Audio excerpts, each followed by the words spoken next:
Fox Sports. We are Baltimore. We are the West. And the 2-0 pitch. Up the middle, off the glove. And the Rangers win.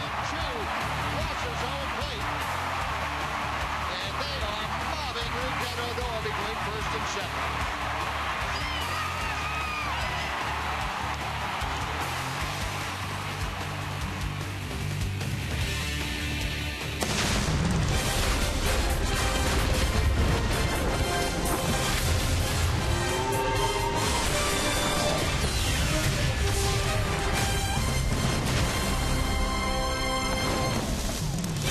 Texas Rangers baseball is presented by AT Fugers TV. Now, it is an absolutely perfect Sunday afternoon here at Globe Life Park, and the Rangers are looking for a perfect end to this 3-game series with the A's. This afternoon, it's the rubber match between the Rangers and the Oakland Athletics. And welcome in, everyone, along with Tom Greaves, Steve Busby. Delighted you can join us on this Sunday afternoon. Rangers looking to win 2 in a row for the first time this year and win their first series of the year. It's going to be a matchup, a rematch, if you will, of the matchup from opening day, Tom. And that didn't turn out well for the Rangers. They hope for a different outcome today. They do, Buzz, and they have a challenge. They face Sonny Gray today. Sonny Gray, in just a short period of time, has developed into one of the best pitchers in the American League.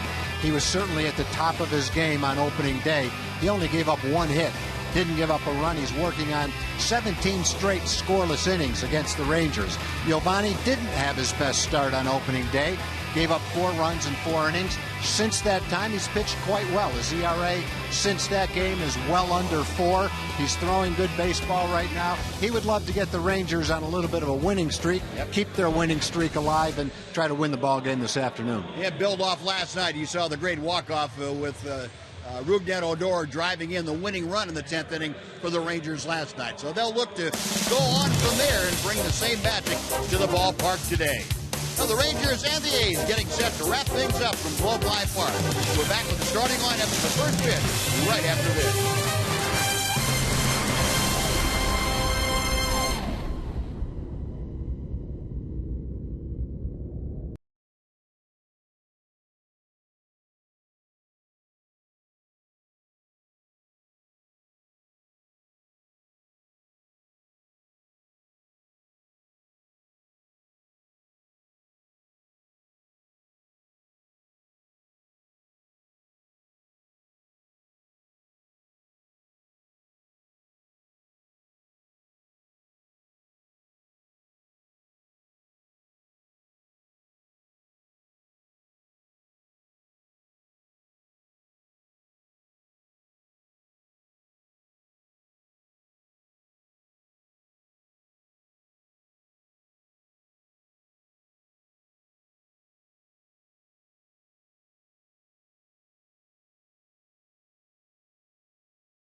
Texas Ford dealers.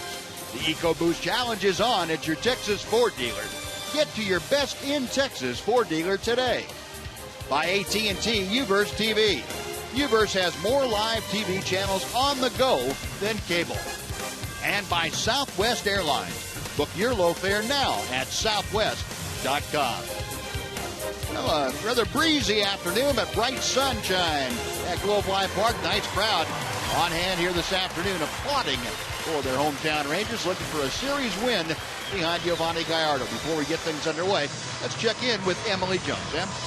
Well, Buzz, they say that hitting can be contagious, and the same can be said for pitching as well. And even though the members of the Rangers starting rotation are, of course, teammates, they are also competitors.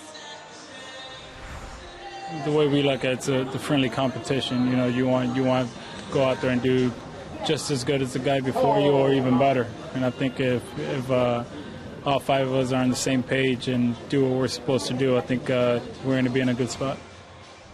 So, of course, Giovanni Gallardo following Nick Martinez's outing last night. A good guy to follow, especially if he's looking to better that performance. We'll see if he can fare better than he did in the opener against the A's here today, guys. All right, Emily, thank you. Well, Tom will tell you now about the Amica starting lineup. The Oakland A's will face Giovanni Gallardo. For the Oakland A's, Billy Burns is in center field leading off. Marcus Semien is the shortstop batting second. The hot Josh Reddick bats third in right field. Mark Canha at DH is the fourth slot in the lineup. Stephen Vogt is the catcher. Ike Davis is at first base. Brett Lowry bats seventh. He'll play third base. Sam Fuld is in left field, and batting ninth is the second baseman Eric Sogard. Well, Oakland comes in at 10-15, facing Giovanni Gallardo. Gallardo in 5 starts this year, 2-3 with a 4.05 ERA. And he'll try to get the A's out of their patient mode early. That was one thing that he said he wasn't able to do in Oakland on opening night. He's been working on his fastball command between starts, and said if he can get that down to where he feels like it should be, so he can throw a lot of early strikes and get these guys swinging the bats. He said then you can use their aggressiveness against them. But overall, they're a pretty patient lot. Giovanni, the one thing that he pointed out on opening night that he was dissatisfied with was his inability on that night to go deeper into the ballgame. He said that is my fault. Just threw too many pitches early in the ballgame. Didn't really pitch my game. So we'll see how that transpires today. Here's Billy Burns to lead things off, and first ball swinging to center. Leonis come in and sliding to make the catch. Yeah, Burns just hit that ball too hard. Slapped a base hit last night to start the ball game. That time, first pitch hitting, had a fastball to hit, and he hit that ball right on the nose. Fortunately, Leonis got a nice jump, never let up, coming in and made a nice catch. Catch about knee high coming in. Didn't take much time to get out there. Well, one gone. Not a good defensive play. And here is Marcus Semien, the shortstop. Semien hitting at .268 overall, 3 home runs, a dozen driven in. Chopper foul outside third. And that runs the count to no balls and 2 strikes. What a beautiful sunny afternoon at Globe Life Park. Wind of about 15 miles an hour coming in from right field. Might have hinted at a slight jet stream blowing out last night with the same kind of a wind. See if that comes into play here today. Flags atop the big scoreboard, blowing in from right center field toward home plate. A ball and 2 strikes to Semien. Now 2-2.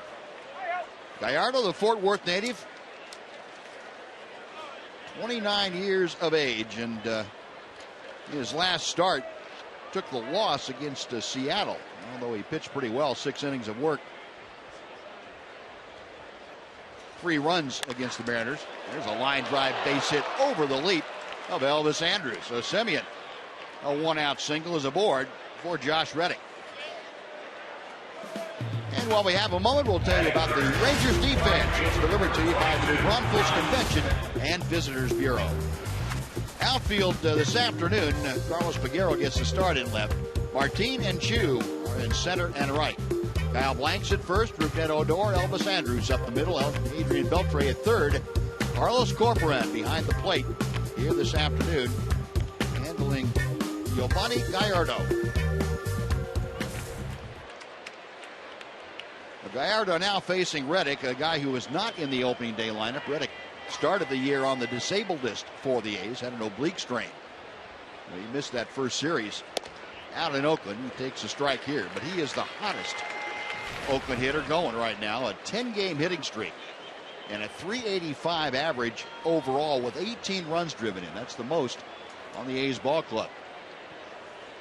This A's team is second in the American League in runs scored with 124 of them.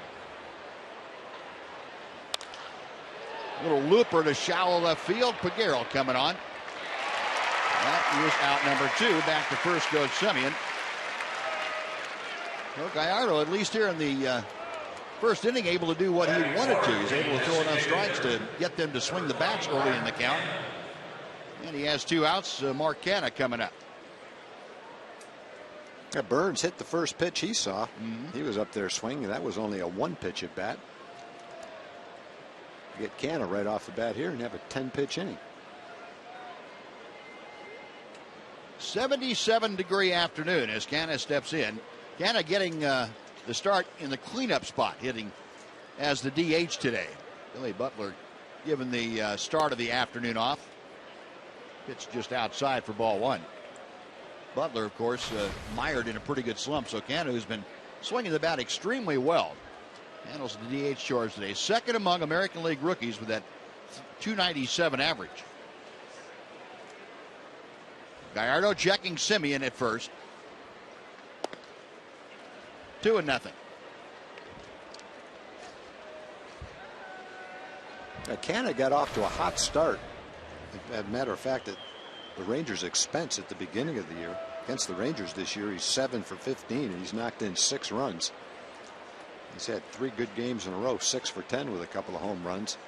In between, though, he was 5 for 34 and didn't knock in a run. Hot at the beginning, hot right now. A little bit of a dry spell in between. Now, Canha didn't start opening night, so he didn't face Gallardo. But you're right, after that, at the tail end of that first series with the Rangers, Canha caught fire and didn't slow down for a while. No. 3 balls and a strike now. Well, Gallardo falling behind Canha. If Canha is able to extend this inning, Stephen Vogt, the catcher, will be next. Just underway here on this Sunday afternoon. Rangers finishing up this series and this homestand. They will leave this afternoon after the ball game, head down to Houston for 3 games, and then it's on to Tampa Bay to face the Rays for 4 before returning to Globe Life Park. 3 balls and a strike. Inside, ball 4. Gallardo missing with that pitch, and the A's have 2 aboard for Stephen Vogt with 2 outs. Ty Waller, the A's first base coach, saying something to Mark Canha down there, and Giovanni Gallardo trying to rub a wrinkle into that baseball. Vogt off to a great start in 2015, a .343 average. He is 3rd in the American League with that .434 on base percentage. He's the team leader with 4 home runs, 16 RBI. Got Semien at second and Canha at first. 0-1. Runners in scoring position, as you can see. A strong suit for Stephen Vogt this year. A .526 average. That's 3rd in the American League. And he's got Semien out there in scoring position right now. Last night, the A's, who were the best hitting team in the American League with runners in scoring position, hit just 2 for 12 in that ball game.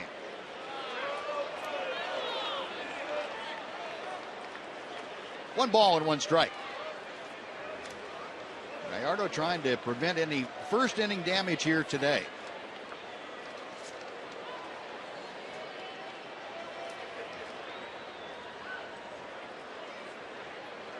Right-hander okays the sign.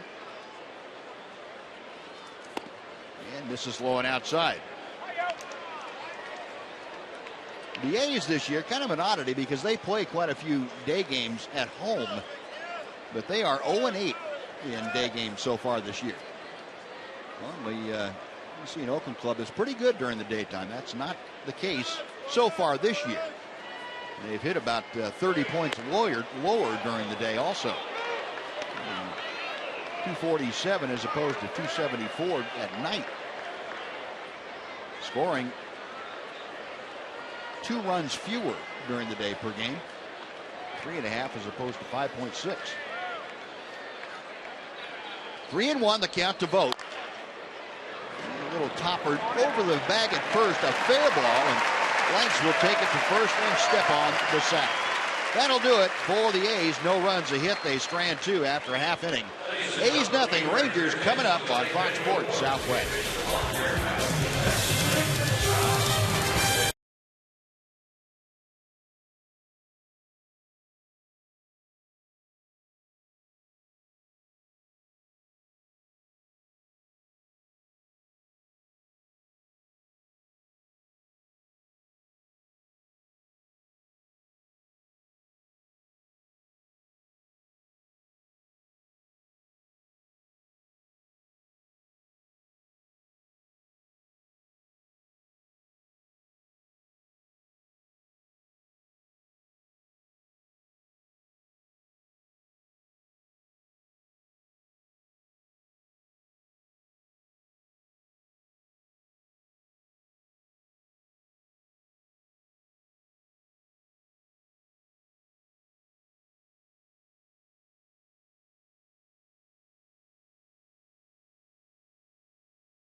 Rangers, Southwest Airlines, Texas Rangers starting lineup looks like. That looks very similar to last night. Leonis Martin will lead off in center field. Elvis Andrus is second. Prince Fielder, the DH, is third, followed by Adrian Beltre. Shin-Soo Choo, after a nice game last night, bats fifth in right field. Kyle Blanks is at first base. Carlos Peguero gets the start in left field. Carlos Corporan will start behind the plate and bat eighth. And batting ninth is the second baseman, Rougned Odor. That lineup we have talked about this afternoon, facing Sonny Gray. And Leonis Martin shows bunt and takes strike one. Gray, the 25-year-old right-hander from Tennessee out of Vanderbilt University. 3-0 in 5 starts this year. Unbeaten here in Arlington against the Rangers. And an ERA of under 0.4 of a run, 0.36.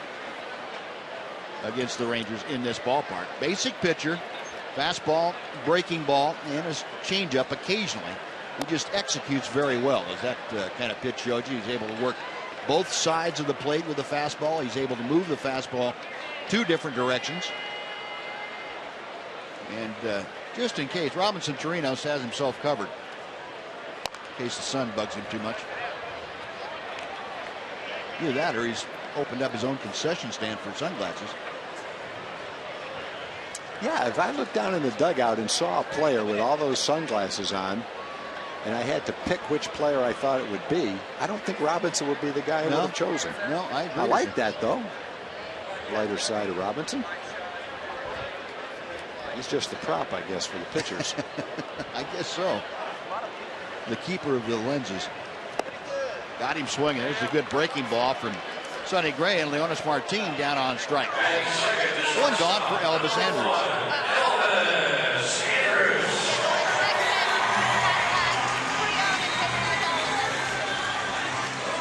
Sonny Gray this afternoon will show you what the A's defense behind him looks like. Outfield of Fuld, Burns, and Reddick, left, center, and right. On the infield, Ike Davis at first. Sogard and Semien up the middle with Brett Lowry at third, and Stephen Vogt is behind the plate. Now Elvis steps in, hitting at .229. A home run, 6 driven in.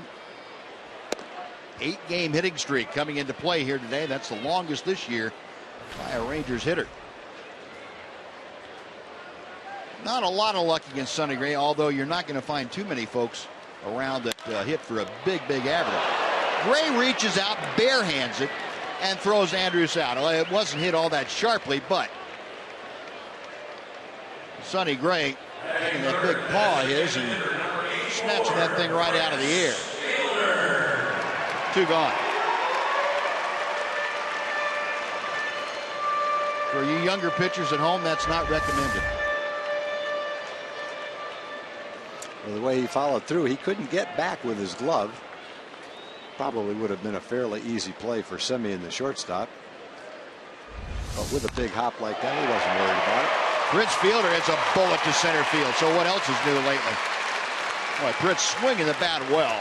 A couple of hits last night, another multi-hit game, and he starts off today by lashing one for a 2-out base hit. Yeah, it really looks like Prince's timing is coming around. He's hit the fastball much better. It's a 93-mile-an-hour fastball, and he rips that to center field. That's kind of as hard as he's hit a line drive this year. The other night, he hit a home run to dead center field, left center, a little bit to the left of center field on a fastball. Using the whole field, starting to really drive the ball with authority now. A 1-on with 2 out. Here's Adrian Beltre, who also is really finding life in his offensive game. Beltre with a hitting streak of his own. He's up to 7 games now. And batting average at .228 for the year. He's 2 for 18 against Sonny Gray in his career. Adrian in his hitting streak, hitting .345. And Gray backs him off with a breaking ball that catches the inside corner. A ball and a strike.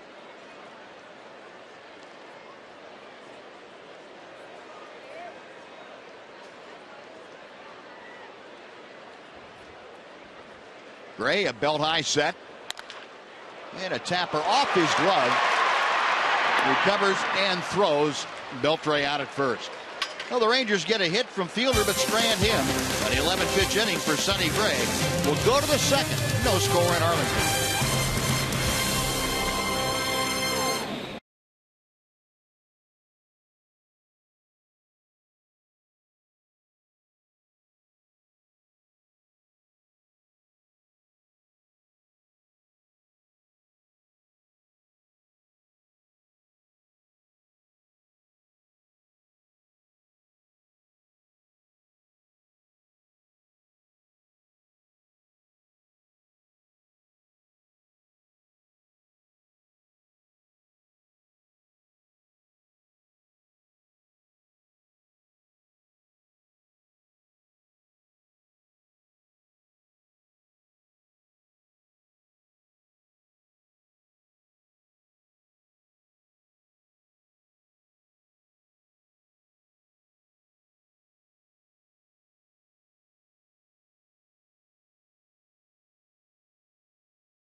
And now the A's come to bat for the second time. Ike Davis will start things off. Young Ranger fan getting broken in the right way out of the ballpark.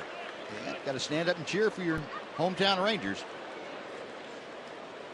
Ike Davis a click below 300 as he bats against Gallardo. A home run, 9 driven in to center field, and Leonis Martin able to amble in and make that catch. 1 out. And before Brett Lowry comes up, let's welcome in Jim Knox. Jim. I appreciate it, Buzz. Great day for baseball here at Globe Life Park, and a great weekend last weekend. 10 Rangers alumni took part and joined forces with Miracle League participants for a fantasy camp. Rich Billings was one of the participants, and he enjoyed the experience. Just seeing the joy that comes to them by having old guys that are ex-players come out here, and how enthusiastic they are. That just touches your heart and makes you want to come out and put a smile on their face. And for more on that, log on to TexasRangers.com. Buzz and Tom, packed house this afternoon, on hand, about 500 workers from Sewell, all decked out in their nice blue shirts, guys. Great. Yeah, Rich Billings was my roommate for a long time in Venezuela, in the minor leagues, in the big leagues. Came up to the Senators as an infielder. He went to Michigan State. Was converted into a catcher. I remember, I think it was Whitey Herzog said to him at the end of one season, Billings, you've gotten to know everybody in the front row of seats pretty well, chasing all those balls that get by you back to the screen. I think that's what it was. I only tell that story because I've heard him tell it about himself a couple times. I know he might be listening. Rich lives in Michigan now. Moved up there with he and his wife Belinda to be closer to their grandkids. And he listens to a lot of Ranger games still. Good. So if you're listening, Rich, sorry about that story. But maybe some of those fans who got to know you are here at the ballpark today or watching at home. Lowry shoots that out of play to the right. The count remains 2 balls and 2 strikes. Lowry a .239 average, a couple of home runs, but he's driven in 13. He's picked up his RBI pace of late with 10 RBI in his last 13 ball games.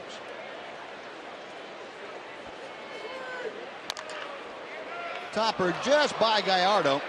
Odor, quick throw, not in time. Well, not much that Rudek could do. He got rid of it as quickly as he possibly could, but Lowry able to leg it out. And that is the second A's hit of the afternoon. And Lowry's got pretty good speed. He showed it on that play. A lot of right-hand hitters would have been slim, easy pickings on that play. He beat it out pretty easily. Lowry is one of a number of A's on pretty decent little hitting streaks right now. He's got off to a slow start, got his average over 240 now. He's hitting over 320 in his last 6 or 7 ball games. You see him get down that line. Pretty good speed. No, 1 on and 1 out for Sam Fulk. Gallardo misses a little bit high for ball 1. Fulk is one of the guys in the lineup that's not on a very good streak right now. 7 for his last 52. 2 for 3 against Giovanni Gallardo in his career, but you might want to throw that out the window right now, the way things have gone for him. Blanks goes to second, and no return throw as Lowry kind of cutting the underpinnings out from Elvis. Well, the fielder's choice puts Fulton at first with 2 outs now and takes Lowry off the base paths. And Eric Sogard will now come up.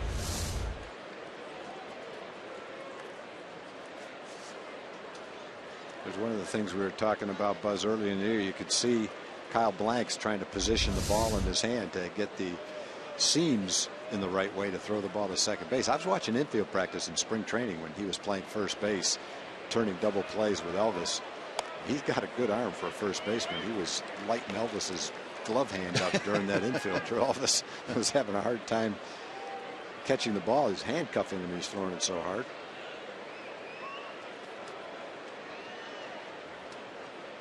Oh, 0-1 the count to Sogard.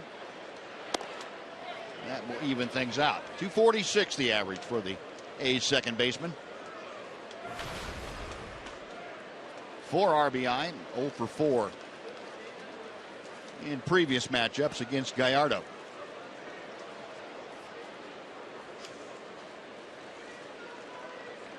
Giovanni ready for the 1-1 pitch. Instead, it's a toss to first.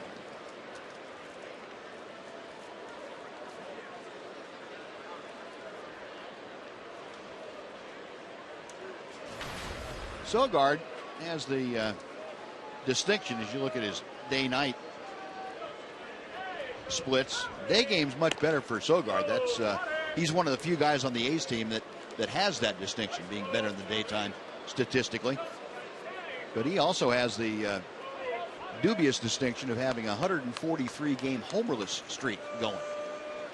That is sneaking up on the all-time record for the A's second baseman, John Donaldson, back in 1966.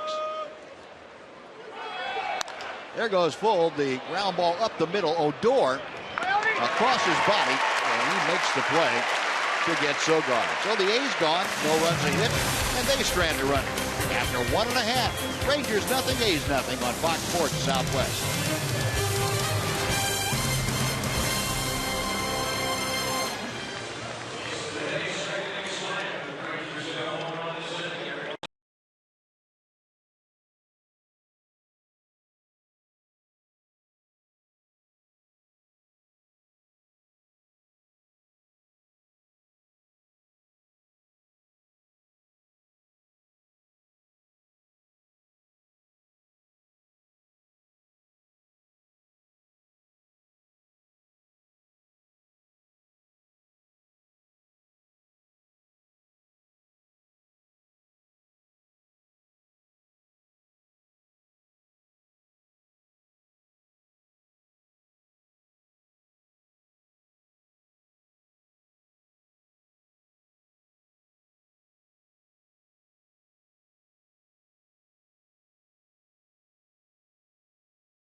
Southwest is brought to you by your Texas Ford dealer. The EcoBoost Challenge is on at your Texas Ford dealer.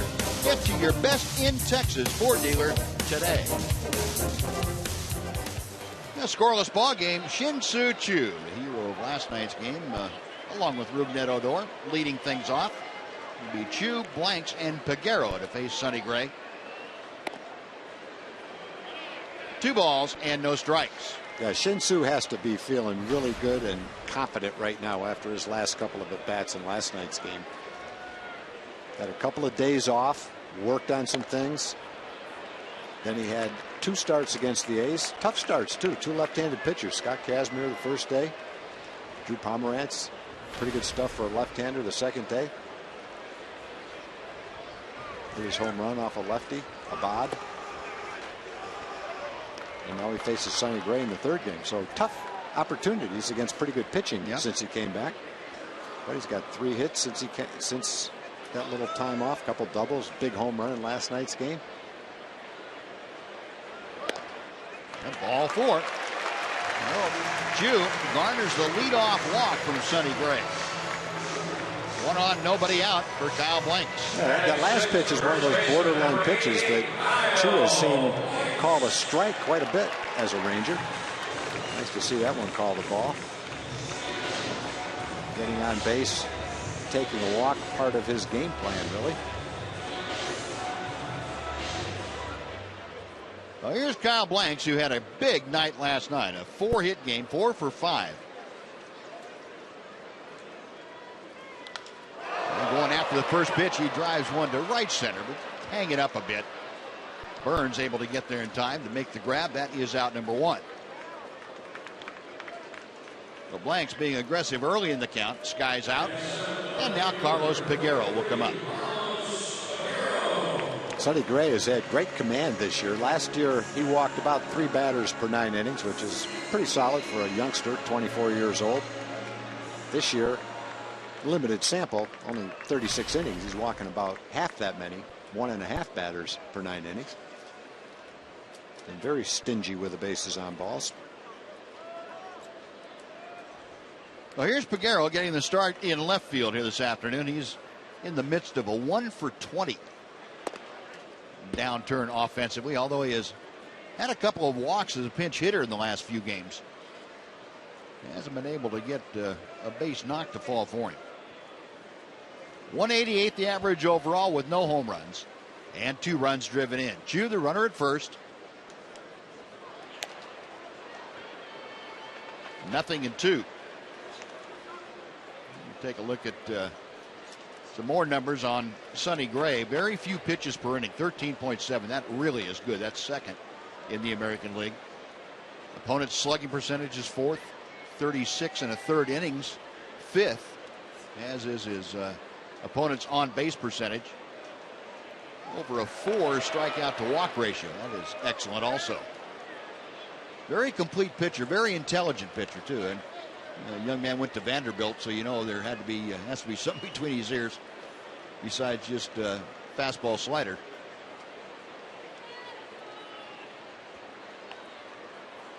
0-2 to Peguero. Gray tried to get that breaking ball down and into him and couldn't get Carlos to bite on it.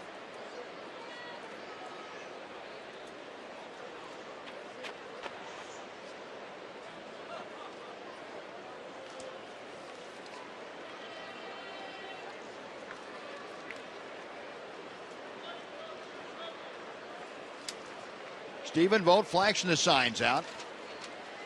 Gray agrees with one of them. Got him swinging.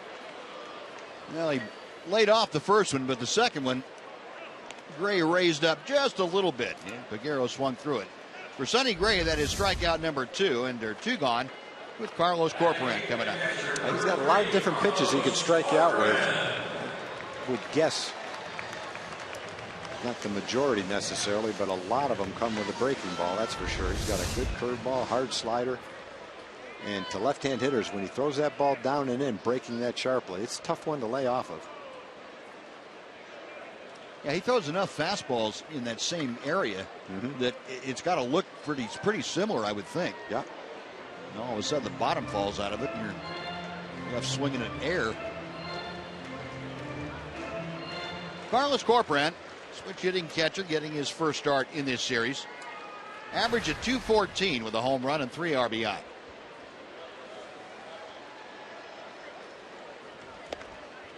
Breaking ball in for strike 1. Let's go to our Kubota power stats for today. Sonny Gray, 3rd career start. 3 career starts, I should say, at Globe Life Park. 3-0 with that ERA we were talking about. 0.36. Rangers hitting a total of 181 against him. Only 2 extra base hits in 24 2/3 innings of work. A couple of doubles. That is that classified as dominance.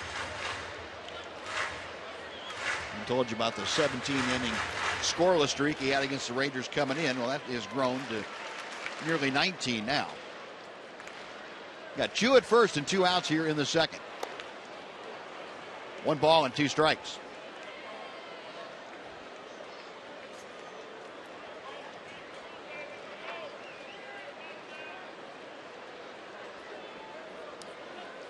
Corcoran, his 3 previous at-bats against Sonny Gray. He had 1 base hit. Now the right-hander, a check of Chu at first. 2-2. Rangers raised their team batting average some 13 points, or 7 points, I should say, from 213 up to 220 in last night's win. 14 hits that tied their season high that they had in a game in Seattle also. And Sonny Gray putting on display a pretty quick pickoff move also. He's a very well-rounded pitcher, can do a lot of things. .311 average for the Rangers in this series. And that comes on the heels of the team hitting .210 for the entire month of April. Corcoran hooks it down the line and foul back into the seats. Almost got the head of the bat out in front of it, but pulled it foul, and it's still 2-2. Down and in. Not the easiest pitch to hit and keep fair. You hit it solidly. The key is to have the angle of your bat such that you can keep it fair. Fastball called, strike 3. Caught Carlos looking for something else and threw the fastball right by him. Well, the Rangers get a leadoff walk, but Strand Chu, and we'll go to the third inning here this afternoon. It's the Rangers nothing, the A's nothing on Fox Sports Southwest.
Today, your name? Sonny Mills. And we have? Blake McMahon. And? John Masad. Each month, the Texas Rangers and Southwest Airlines come together and they honor servicemen. And Blake, I understand you guys got to meet a Ranger today. Who was that? Yes, sir. It was Ross, pitcher. Yes, Ross Detweiler. All right. And he had a few nice things to say to you guys. What else was going on this afternoon? Just enjoying the family? Yeah, just wife and kids here enjoying the game. All right, we will appreciate all the service you guys did put in, and we thank you very much. At the end of the year, Buzz and Tom, pretty cool thing here. The Rangers and Southwest Airlines will fly everyone to Washington, D.C., all expenses paid, as they can extend a nice trip there and enjoy their time. Appreciate it, guys. Thanks again for all your service. Thank you very much. All right, Noxie, thank you. Well, Billy Burns reaching to start off this A's third inning. Tapper off the glove of Giovanni Gallardo into no man's land, and Burns, of course, runs real well. Semien drives it to left center field, going back. Leonis Martin, and he reaches out to make the grab. Semien can't believe it. He hit that ball hard in the gap. Kind of direction Chu hit his ball last night that Burns ran down. Well, he's got a nice jump and just outran that ball. I think off the bat, Semien was pretty much sure he had an extra base hit. That fastball right down the middle of the plate, puts a good swing at it. He's got a little bit of power. Yeah. Hit between AAA and the big leagues last year. He hit 20 home runs. Leonis is able to run that ball down. He had a well-hit base hit in his first at-bat. One pretty loud out. Now Josh Reddick up there with Burns at first. Semien goes back to the dugout and he said, I just hit a ball 395 feet on a line and I got out. Burns hits a tapper off the pitcher's glove and he gets a base hit on it. Go figure, huh? Go figure. Reddick hit a fly ball to left field his first time up there. Giovanni was able to entice him to swing early in the count. First pitch of the at bat, as a matter of fact, and threw him a little tailing fastball that got a weak fly ball to left. And breaking ball is just a bit low. 2 balls and no strikes. Now we'll take a look at this afternoon's Ford leaderboard, and this is up to the moment for you. Active American League hit streaks. Jose Altuve and Jake Maristic with those hot Houston Astros, 11 straight games, and Reddick with a 10-gamer. Elvis Andrus down there with 8, and Adrian Beltre with 7. And one of the reasons the Astros have been hot, you know about Altuve, but Marisnik has been hot. Saw him last year. He came over in the trade with the Marlins, and right off the bat, he looked like a pretty good athlete. Wasn't sure how much he'd hit, but turned into a pretty good hitter this year.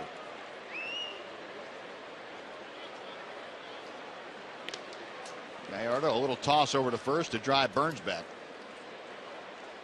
It seems like it's been either the penthouse or the basement for Gallardo as far as making the A's swing. This is his 3rd 3-ball count that he's had to an Oakland hitter. Had a lot of guys swinging first pitch, and throws a strike here to Reddick to make it 3-1.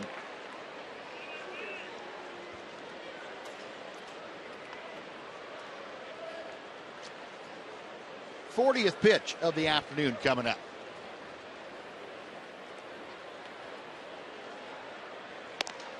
And outside, ball 4.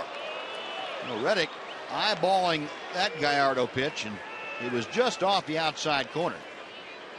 It's the 2nd walk issued by Gallardo. Runners at first and second for Mark Canha. As hot as Reddick has been, you have to pitch him carefully. He's in a hot streak and he's got some power. Hit 32 home runs a few years ago. Canha drew the other walk. That was back in the 1st inning. Very upright stance for Canha, hitting out of a slightly open stance. To right field, Chu makes the grab. And staying at second is Burns. There are now 2 outs. And before Stephen Vogt comes up, let's send it over to John Radigan for a Mazda game break. John?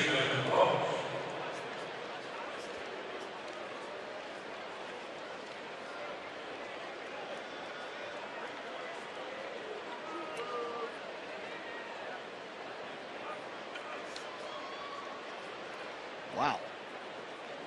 The Rangers will get a first-hand look at him starting tomorrow night down at Minute Maid. Maybe they'll cool off between now and then. Or Rangers will have to go in there and cool them off They're themselves. going to have to score some runs, it looks like, to be able to beat them. It does. They could hit home runs last year, and they're starting to do it again this year. The throw is going to second and out at second base as Corcoran put it right on the bag and got the sliding Josh Reddick the back end of that double steal attempt. He threw it to the right base because he couldn't have got him at third. So the A's gone, no runs, a hit, and 1 left. After 2.5, we are still scoreless on this Sunday afternoon.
defending American League champion Kansas City Royals will be treated to the first T-shirt giveaway of the season.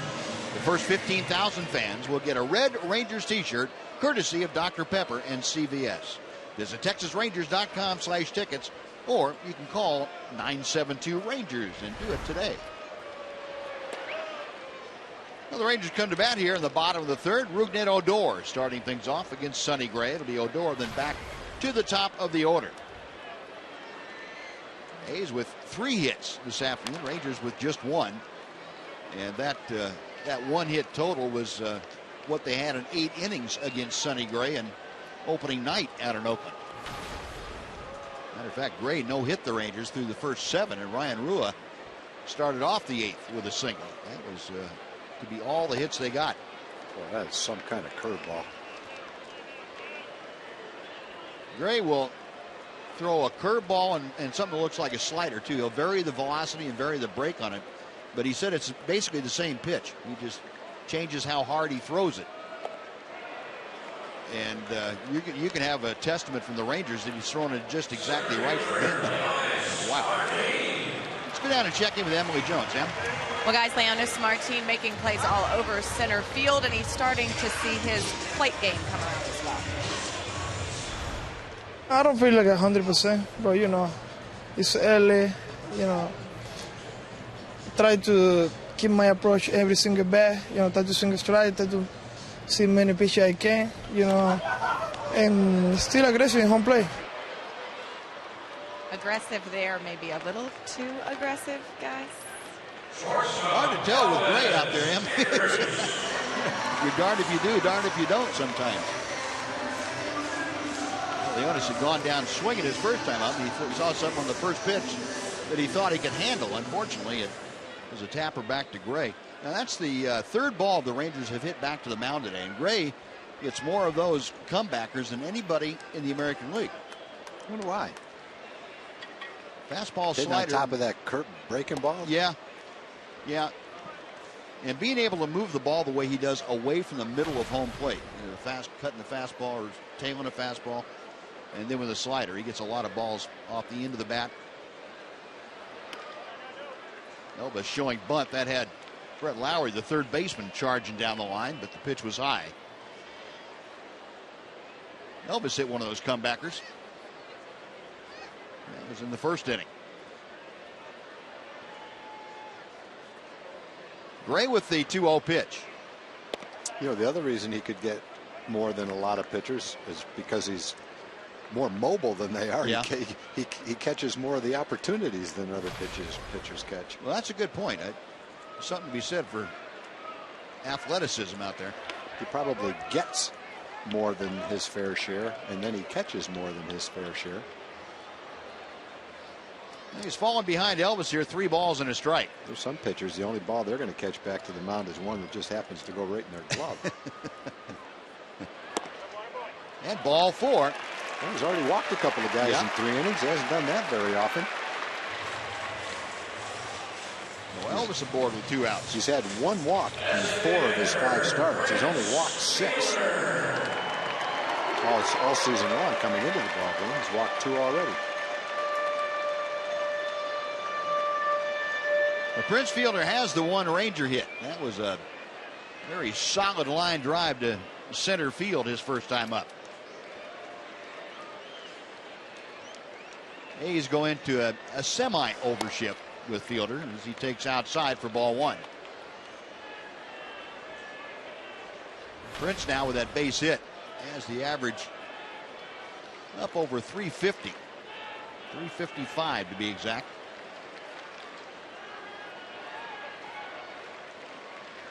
Elvis the lead from first as Gray checks him. 2 balls, no strikes.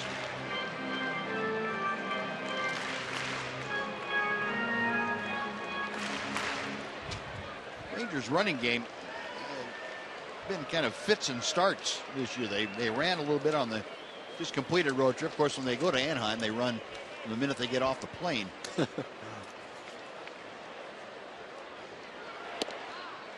Fastball alone inside. It's 3 balls and no strikes to fielder.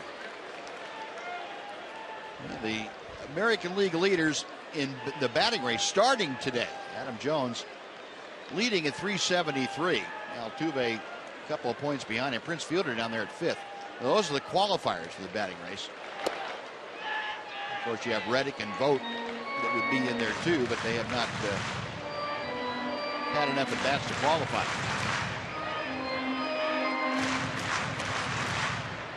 Three and one. Fielder trying to get aboard to join Elvis. Beltre waiting in the on-deck circle. Pitch is outside. Nice throw by Vogt, but it's ball 4. Well, the Rangers with 2 aboard for the first time this afternoon in an inning. Back-to-back walks. And Adrian Beltre will come to the plate.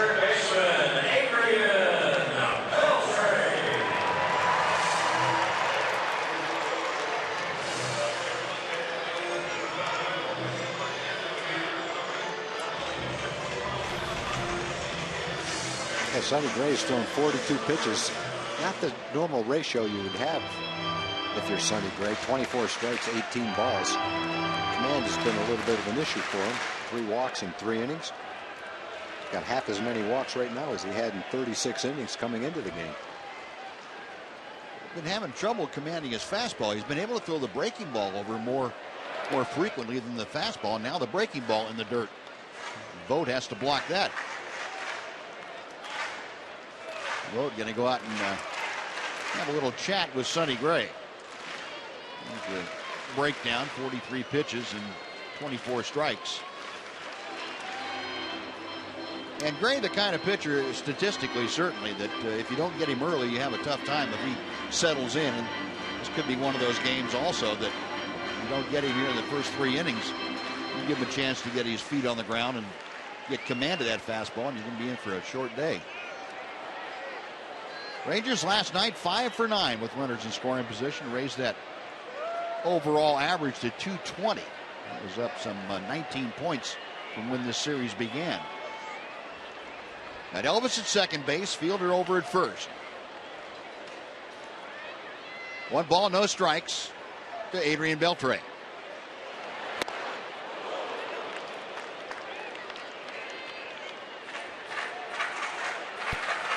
Adrian, during this 7-game hitting streak, you've seen his average rise some 80 points.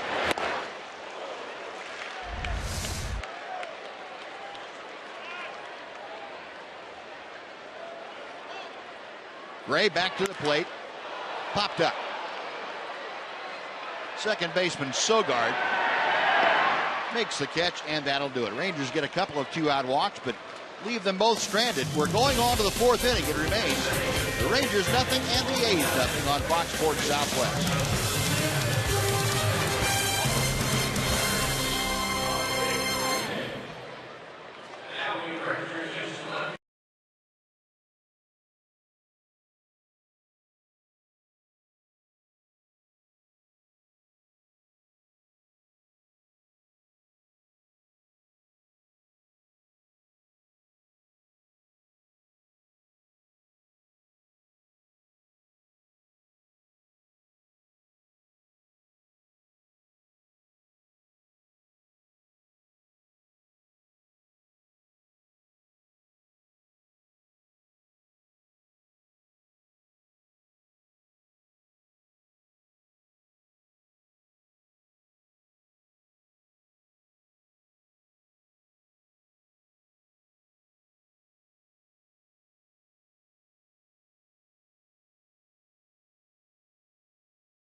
The Play SunSmart program is in its 17th year as a partnership between Major League Baseball and the American Academy of Dermatology. Visit playsunsmart.org to get tips on how to protect yourself and your loved ones. Wear your sunscreen. Well, we go to the top of the fourth inning, a scoreless ball game. Stephen Vogt, who was left standing at home plate when Josh Reddick got caught on the back end of a double steal. Leading things off and joining us, as always, here at home, Mark McLemore. Great day, huh, Mac? Beautiful day. Beautiful day. Doesn't get any better than this. It really doesn't. Not too hot. Yeah. Little breeze blowing. Definitely not cold, but bright sunshine. Only thing that can be better, you top it off with a win. There you go. There you go. Well, they found the Well, we formula. haven't won 2 in a row yet, so it's time, That's right. time to do that. Time to do that and beat Sonny Gray in the process. He just keeps on chugging along, doesn't he? He does. He's a great young pitcher. I like how he goes about it, except when he plays us. Yeah. Well, Stephen Vogt aboard to start this inning off. Sorry, Tom. I'm just going to say both pitchers are struggling a little bit with their command. Giovanni's thrown 46 pitches, only 24 strikes. That's his third walk of the afternoon. That's the season high for Gallardo, and here we are just in the fourth inning. Yeah, each pitcher's walked 3. Each pitcher's had a season high in walks through 3 innings. Here's Ike Davis, who skied to center field as he led off the second. The other side of it is no one scored yet, though, so it hasn't mattered.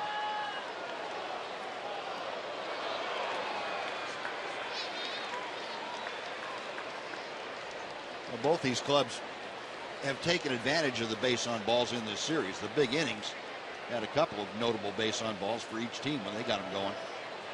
Last night, the Rangers got back-to-back walks to start that seventh from their comeback. A's had not only a walk, but an error, a couple of errors mixed in their big inning last night in the seventh. Opportunistic. No balls and 2 strikes to Davis.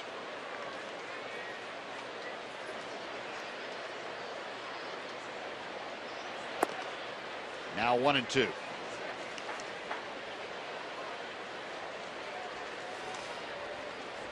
Giovanni Gallardo from Fort Worth Trimble Tech High School. Milwaukee Brewers took him after his senior year in high school. He committed to go to TCU to play baseball. Turned it down. Brewers made him a pretty good offer, so he could not pass that up. He was a second-round selection in the 2004 draft.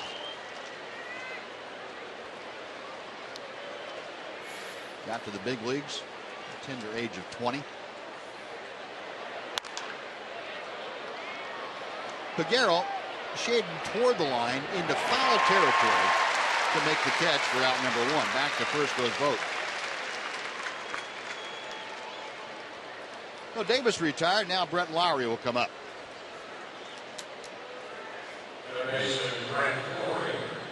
Nice crowd on hand here at Globe Life Park this afternoon. The sun-bathed crowd.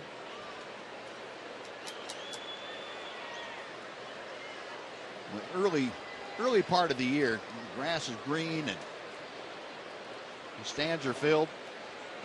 Doesn't look any better than this.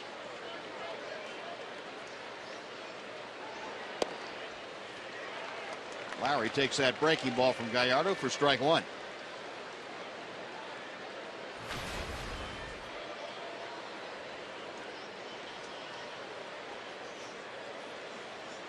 .247 Lowry's average.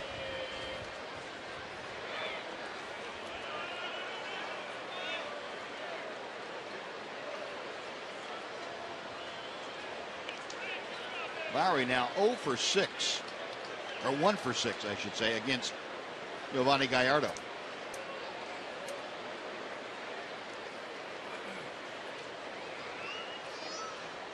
Carlos Corporan checking with the Ranger dugout before he flashed the signs out.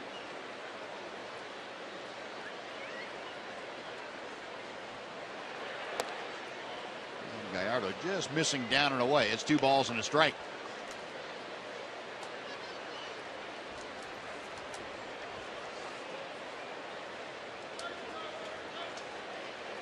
Buzz, when you were on the mound, did you call your own game, or did it come from the dugout? No, it was pretty much my game, and the catchers, whoever was catching me. I don't recall that many pitches being called from the dugout when we were playing. But now you go into all the way from Little League on up, coaches are calling the whole game, and catchers and pitchers don't have any idea how to do it themselves. I remember when I came up, Bob Boone was the catcher for us. And it was his game. Yeah.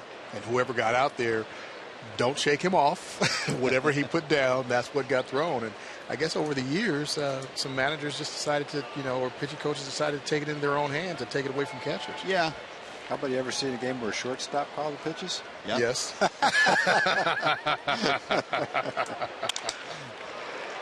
broken bat roller to Elvis.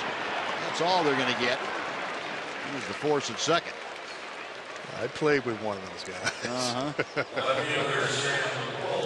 It was amazing the things that I learned from him, and all the different things that he did. I had no idea, until I got there, and I'm like, did he call that? Really? You're doing that? Hit and run? You put that on? Okay.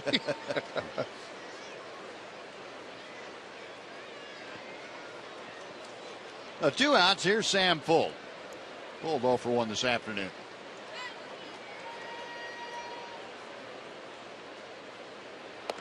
There's probably some people watching right now, Mac, that are saying, well, all right. Who is it? That's a shortstop. You played with him. He called a hit and run. He called some pitches.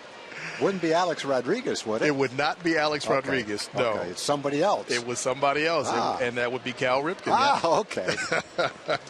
Rip did it all.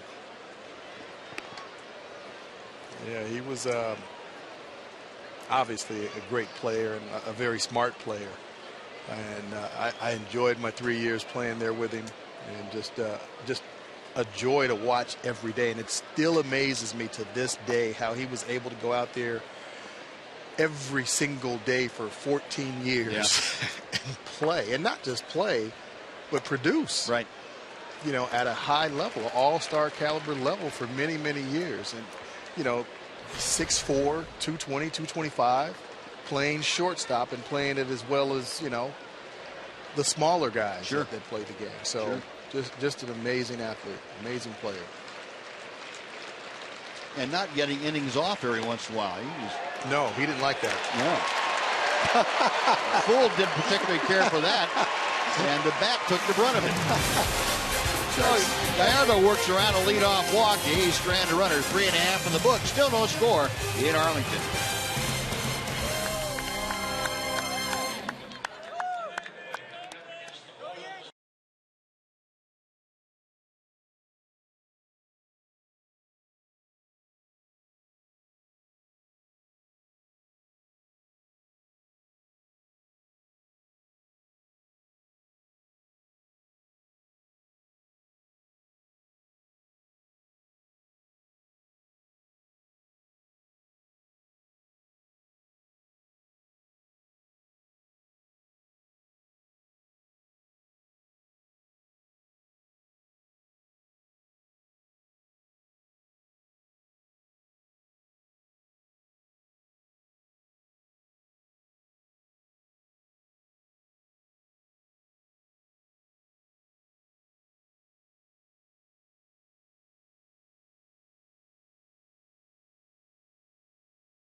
Dealerships Texas Ranger Triple Play Show Spectacular. This year it'll be the Big Top Bash on Sunday, May 17th at the Hilton Anatole. Proceeds benefit the Texas Ranger Baseball Foundation. And to purchase tickets or get more information, visit TexasRangers.com/triple-play or call 817-436-5933. Shin-Soo Choo leading off and drives one to left. Full going back. That ball is way up off the wall. Gould has trouble picking it up, but Choo will stop at second with a ringing opposite field double.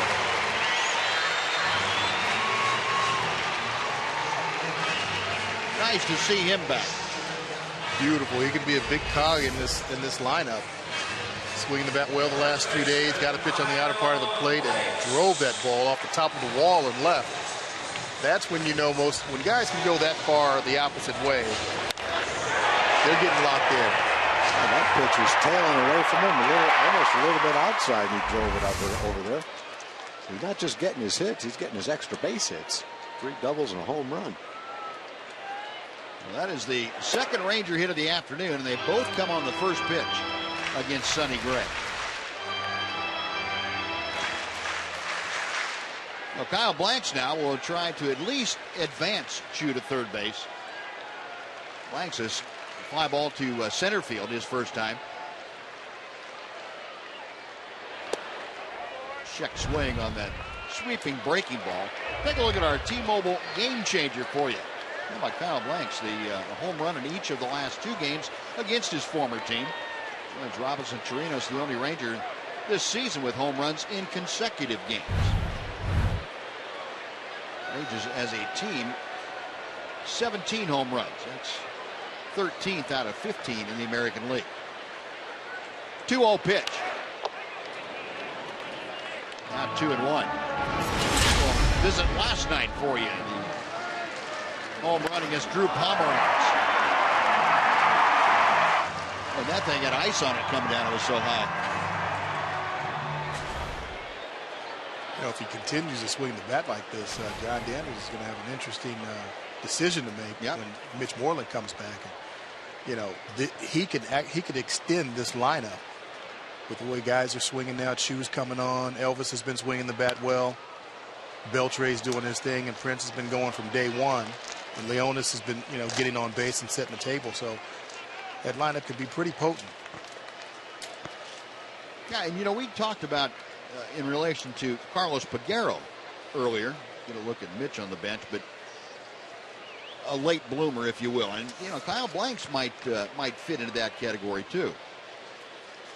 A guy that all of a sudden gets things together that at the major league level that he hadn't been able to do before. That gets by Vogt. So down to third goes Choo.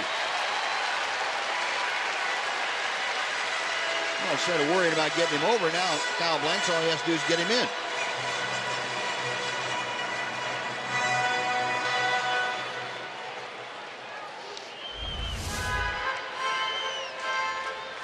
Makes things a little bit easier. And you got a smart pitcher out there like Sonny Gray and runner at second base and no outs. He knows what that hitter's job is, and that's to get the runner over.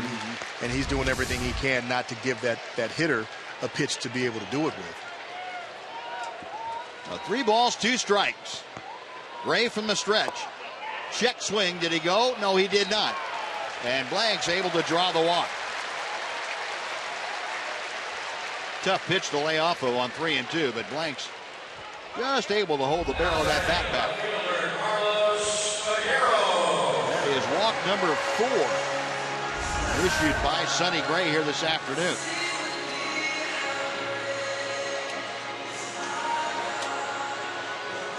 Gray now checking with his middle infielders to see who's going to cover second on a comebacker.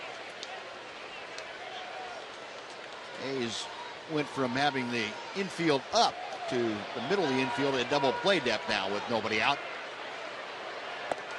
Peguero watches that breaking ball stay high. 1 ball and no strikes. Peguero struck out the first time that he faced Gray this afternoon. It's Sonny Gray with the 4 walks. That ties a career high for him. 1 ball, 1 strike.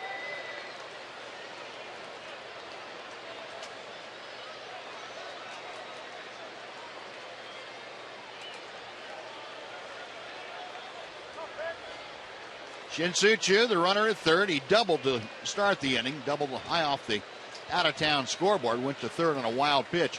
Kyle Banks do the walk, so he's over at first. And Peguero, with that foul ball, now has himself in a 1-2 hole.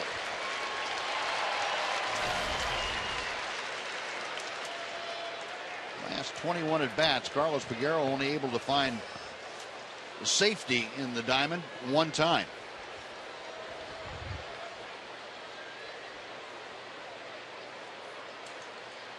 Gray, a check of the runners.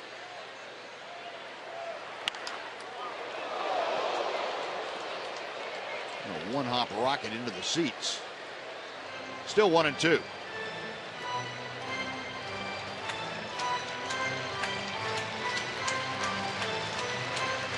Pitch tracker showing that last fastball was right at the top of the zone. Kind of tied up Carlos a bit. Another 1-2 pitch on the way. We'll try it one more time.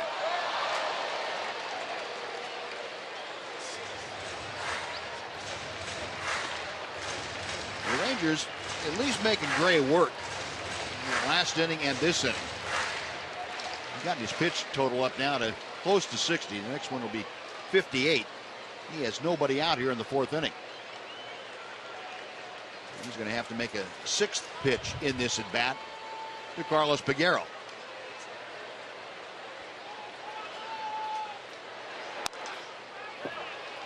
And number 7 will be coming up shortly.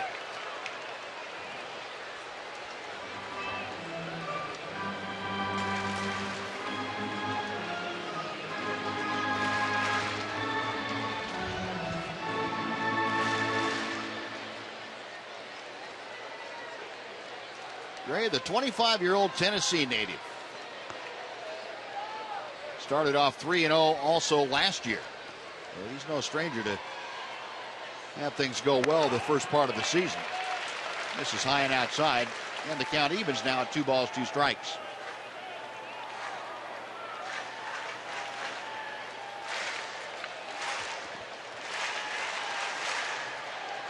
Bob Melvin, A's skipper, going through some signs for Stephen Vogt, the catcher.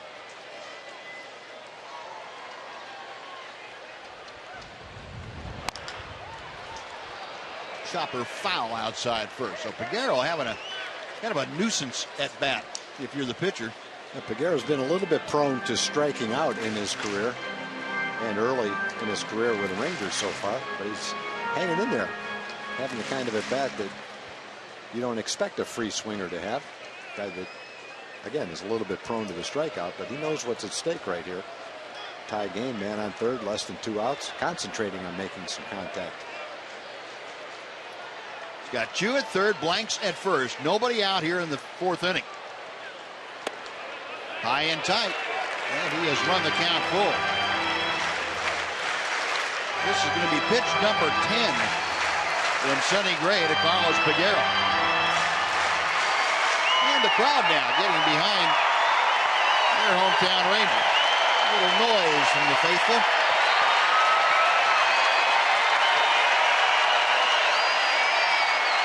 Gray studying the signs. Now sets the payoff pitch. Fouled off. Banks moving on the pitch. Will have to retrace his steps.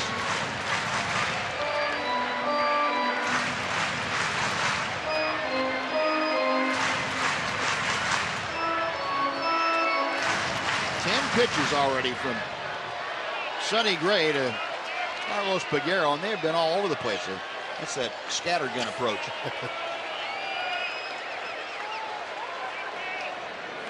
Buzz, what'd you do when you had a guy that, foul off 7, 8 pitches and keep making you throw?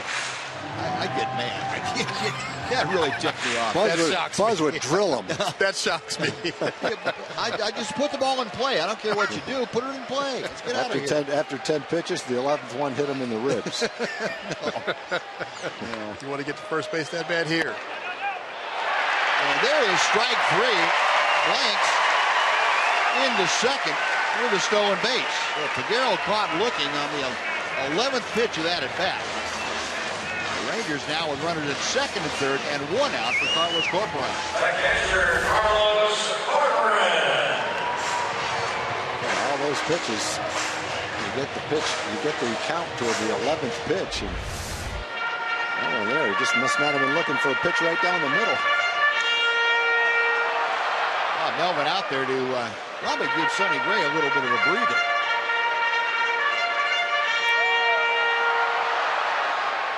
See what they want to do with Corcoran. You have Corcoran hitting 8th and Rougned Odor hitting 9th. So you've got a couple of left-handers. And with first base open, you can afford to be a little bit careful with Corcoran.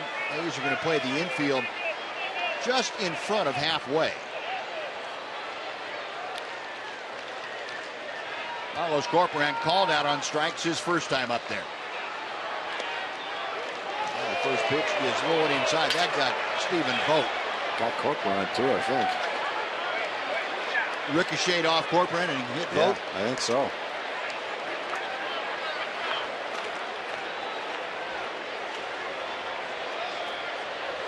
Well, catcher really getting a vulnerable position. They reach over to catch a pitch inside to a hitter, and it opens them up to whatever ricochet happens. I don't understand how guys do it. That is a tough position. Yep.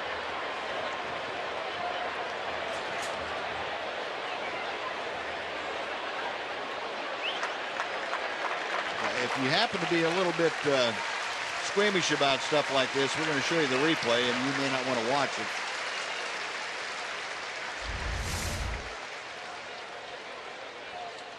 Off the knee and ouch.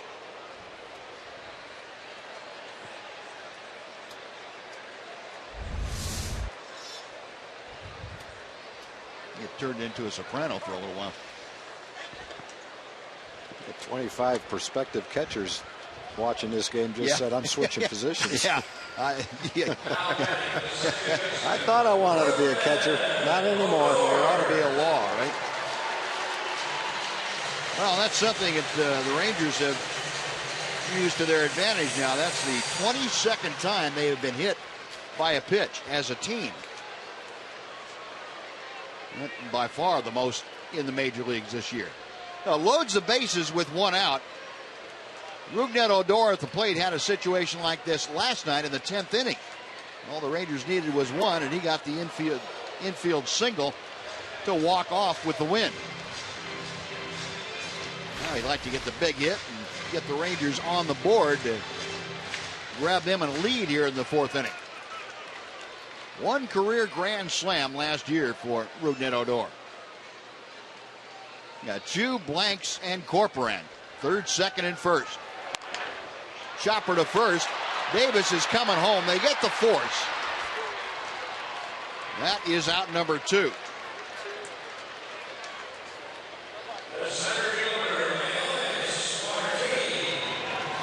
Well, Chu cut down. 3-2 on the put out at the plate. Bases remain loaded, but there are 2 outs now. And Leonis Martin coming up.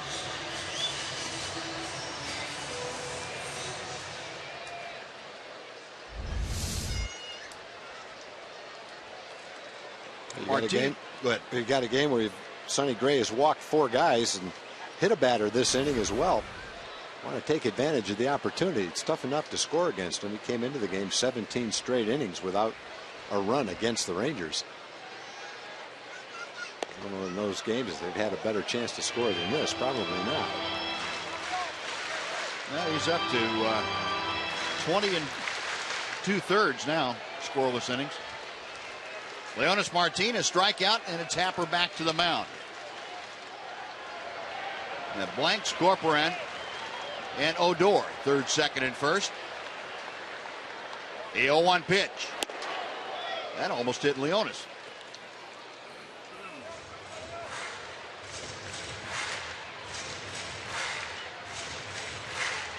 Martin's average standing at 220. He has 8 runs driven in. Got 3 more teammates out there ready, willing, and able to score. Sogard flags it down on to first, and the Rangers miss a golden opportunity as they force Sonny Gray to throw 24 pitches in the inning but do not score. They leave the bases full. We go to the fifth. Still scoreless.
Southwest Airlines. Book your low fare now at southwest.com. And by the Mazda 6. J.D. Power has awarded the Mazda 6 highest ranked vehicle appeal among midsize cars. Well, still a scoreless ball game. Rangers left them loaded in the bottom of the fourth. Giovanni Gallardo back to the hill, and he will face Eric Sogard to start the fifth. Sogard 0 for 1, a ground ball to second. That was back in the second, and he looks at a breaking ball from Gallardo for strike one. A's with 3 hits this afternoon, the Rangers with 2 hits. Although the Rangers 2 hits and a hit batter and 4 walks from Sonny Gray. Typical, untypical, I should say, afternoon for Sonny Gray. The Rangers, though, haven't been able to get through, and Eric Sogard is going to dump one into right center for a leadoff single. Third straight inning that the A's have had their leadoff man aboard. Well, go back to last night and looking at Eric Sogard, reminds you of second base. Odd play in this ball game, and with runners at first and second, that with Odor playing up the middle right behind Jerry Meals, the second base umpire, the ball hits him. Have you ever had a play like that where the umpire was in front of you and the ball hit him? Well, I didn't like where the umpire's position. I didn't like an umpire right there. I would try to get him to move to the other side because I wanted a clear view of the batter of the ball going across the plate so I could see it when it got hit. So if I could, I'd get him out of the way to the right, or just try and get him to go to the other side. And it's up to the umpire. It's his discretion on which side he wants to be on. But yeah, I've seen it happen. Just a couple of times, usually off the foot or something like that, but never really solid like that. Well, you know, if I was an umpire, I wouldn't feel very comfortable right there. No. You see Odor. Odor's directly behind him, so he really can't see the ball off the bat. And that's tough for a middle infielder. He saw it, but it just puts you in a very difficult position if you have to move left or right, one way or the other, to really be able to see the ball make contact with the bat. You've got to see the ball make contact off the bat, or you're not going to have any idea where it's going. So I always wanted those umpires as far out of my field of vision as I could get them. Yeah, it looked like, especially from that overhead shot, that, you know, without the umpire getting hit by the ball, that's a double play. Double play. You know, the Rangers have a pretty easy time of it. However, didn't pan out that way. Here's Marcus Semien now with Sogard at second and 1 out. If they got the double play, then maybe they wouldn't have had that exciting walk-off win. Well, that's true. They might have won easy. I'll take the easy win. This way, Chu got to hit the 3-run homer to tie it and score the winning run.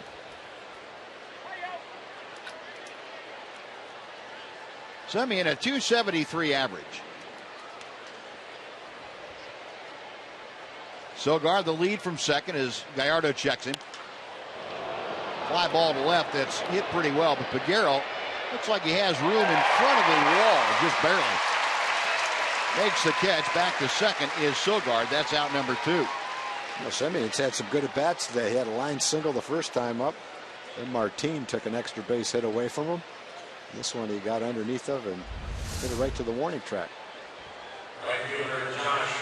It's a nice play by Peguero, knowing he's getting close to the wall, and with the way that left field corner kind of jets in a little bit, be able to concentrate and know how far you are away from that wall.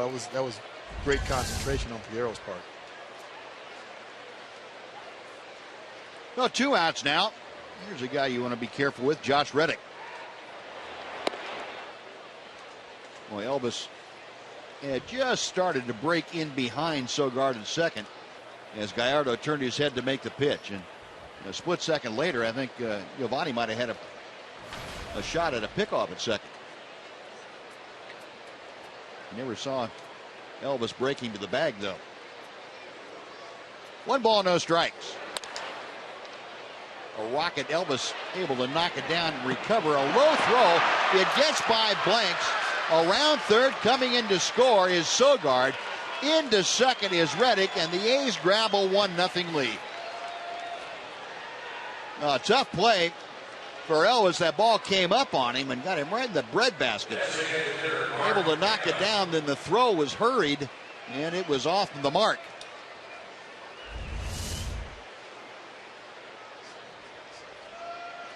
Well, he realizes he has to get rid of it quickly. Blanks tries to pick it to get the out and get out of the inning, and ball gets by him. Ball's a little higher than Elvis could handle.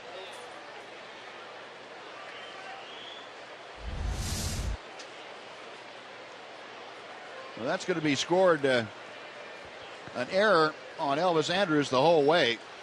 2-base error. No RBI on the play for Reddick, but the important part is the A's have a 1-0 lead, and Mark Canha at the plate with Reddick at second base. The Rangers gave up 4 unearned runs last night.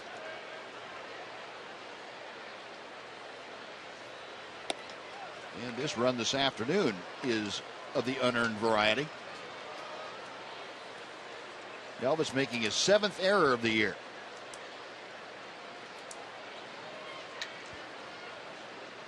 Canha has walked and flied to right field. Gallardo with a 1-1 pitch. He's stopped by Corcoran. 2-1 now.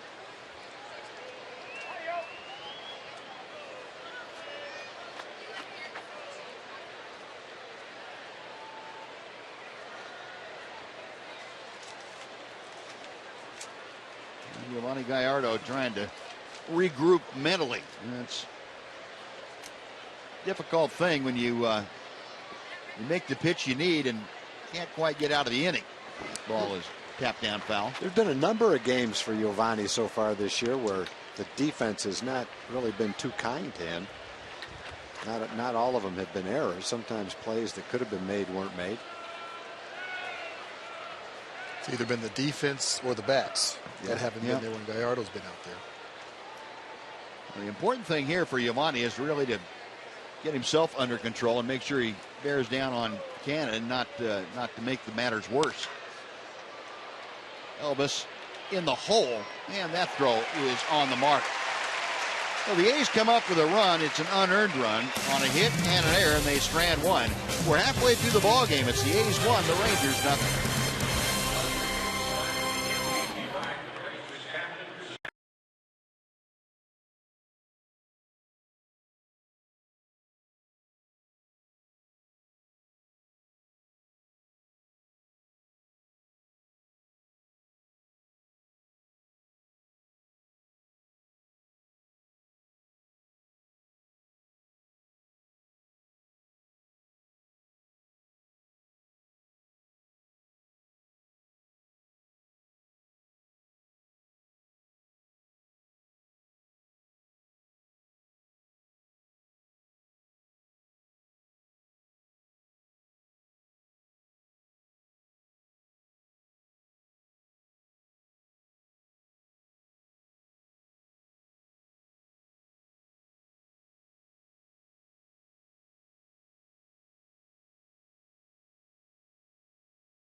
Day. That's coming up on Thursday, May 14th.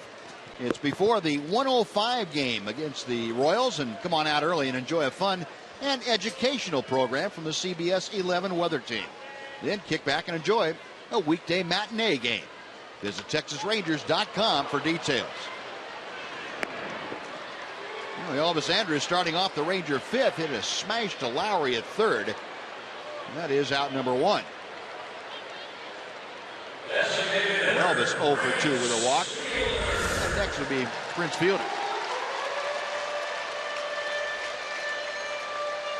Looks like the Rangers' plan of attack is to get Gray early in the count. Looks like he likes to lead off with a fastball and try to get ahead of the hitter. They've been jumping on that first fastball pretty regularly today. Prince taking that one for a strike. Fielder 1 for 1. Singled in the first inning, walked in the third inning. 355 average for Prince Fielder. 1-1.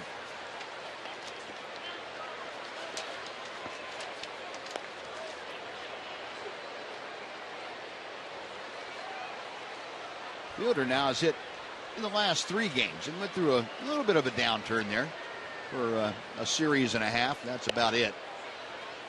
That pitch outside to him, 2-1. He's gone now 5 for his last 9 trips to the plate. Multi-hit games. He is second in the American League with a dozen. He's 1 behind Jose Altuve. And the breaking ball is above the strike zone. 3-1 now to Fielder. Prince trying to get aboard with 1 out. Adrian Beltre, Ranger third baseman, will be next.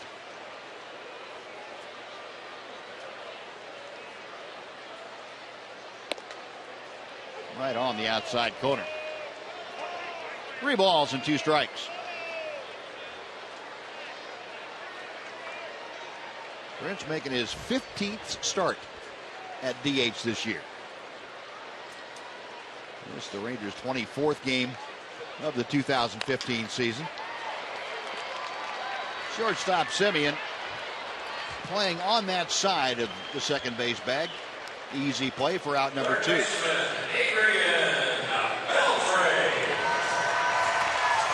Well, with Adrian Beltre coming up, let's take time here for a Mazda game break with John Radigan. John?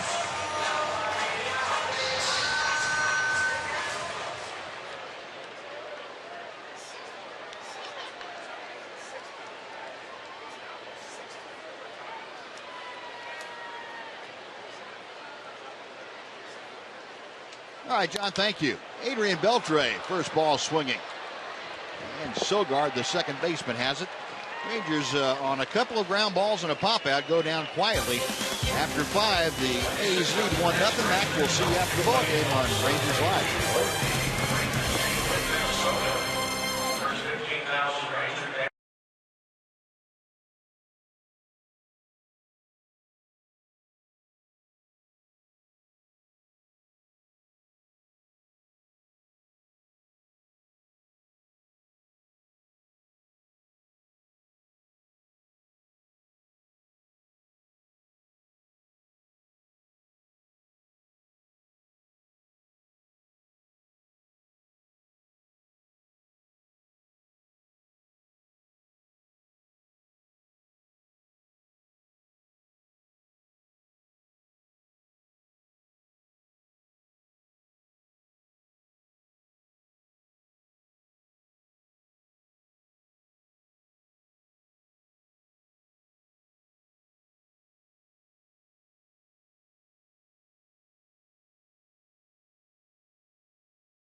Indians and Rangers game. Fans will enjoy a fireworks show paying tribute to breast cancer awareness. Get $14 upper reserve tickets using the online coupon code FIREWORKS at TexasRangers.com/specials.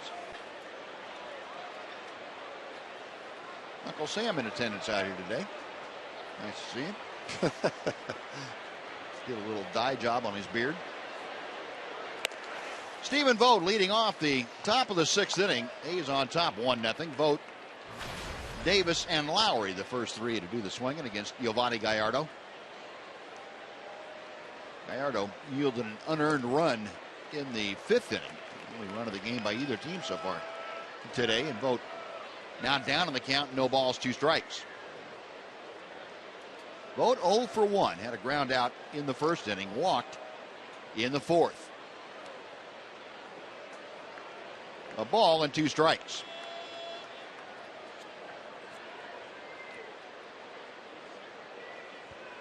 Vogt getting an opportunity now to be the everyday catcher, and that's an opportunity that, Tom, you've mentioned a time or two in this series. Really didn't come his way until this year. No, he's one of those guys that definitely paid his dues. Spent a lot of time in the minor leagues with Tampa Bay. He had 270 at-bats with Oakland last year, 135 the year before, and just a handful of bats with Tampa Bay. A lot of years in the minor leagues. And he's a better player now than he's ever been at age 30. Still a ball and 2 strikes.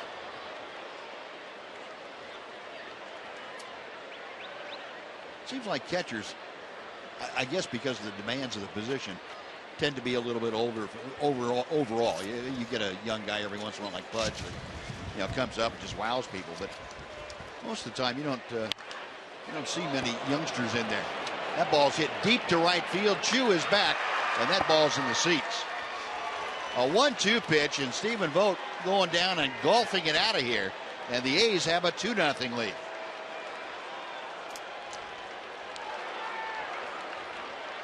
Well, Vogt, you mentioned earlier, Buzz, he's a high on-base percentage guy. He takes a walk, not a big strikeout guy. He makes solid contact. He's got some power. That's his 5th home run. He's knocked in 17 runs. He hits a curveball right at the bottom of the strike zone. He's also a pretty good fastball hitter. And sometimes it's just a matter of opportunity, getting an opportunity and then cashing in on it. 369 feet, the measurement of that Vogt home run, his 5th of the year. He is the team leader in that category. So 2-0 Oakland. Ike Davis taking strike 1. Davis 0 for 2. He's over a 300 hitter in the minor leagues. And it looks, I'm not a catching expert, but watching the A's play and watching him catch, it looks like he does a pretty good job behind the plate, too. It's not like he's an offensive guy that you're hoping doesn't get in the way of a win catching. Looks like he can help you behind the plate. Yeah, the A's felt comfortable enough with him back there. They were unable to unload Derek Norris. Who, that he was the other guy and pretty highly thought of, but they felt that Vogt could get the job done for him. Yeah, they got Norris in a big trade. I think that was a Gio Gonzalez trade. Leonis Martin on the run, reaches out and makes the catch. Martin picking him up and laying him down out there in center field. He is. He's had a couple of balls that off the bat and really while they're in the air just look like extra base hits. Not high fly balls that he could just saunter under him. These are balls he had to sprint to get them before they got by him. He got one off Simeon in left center field, and now he takes one away from Mike Davis in right center field.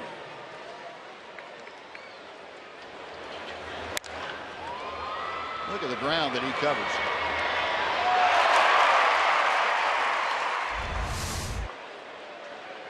A nice play by Leonis Martin, and with one out now, Brett Lowry comes up and takes ball 1. Lowry, an infield single and a fielder's choice ground out. 1 out of 2, hitting at 245. It's back into the seats. 1-1. Giovanni Gallardo now will get ready to throw his 90th pitch of the afternoon. He's had 50 strikes and 38 balls in the first, or 39 balls in the first 89. Well, as you're talking about catchers being a little bit older, the other thing that catchers can do, they're kind of like left-handed relievers that can get left-hand hitters out. You can play a long time as a catcher if you stay healthy. If you can handle a pitching staff as a backup catcher.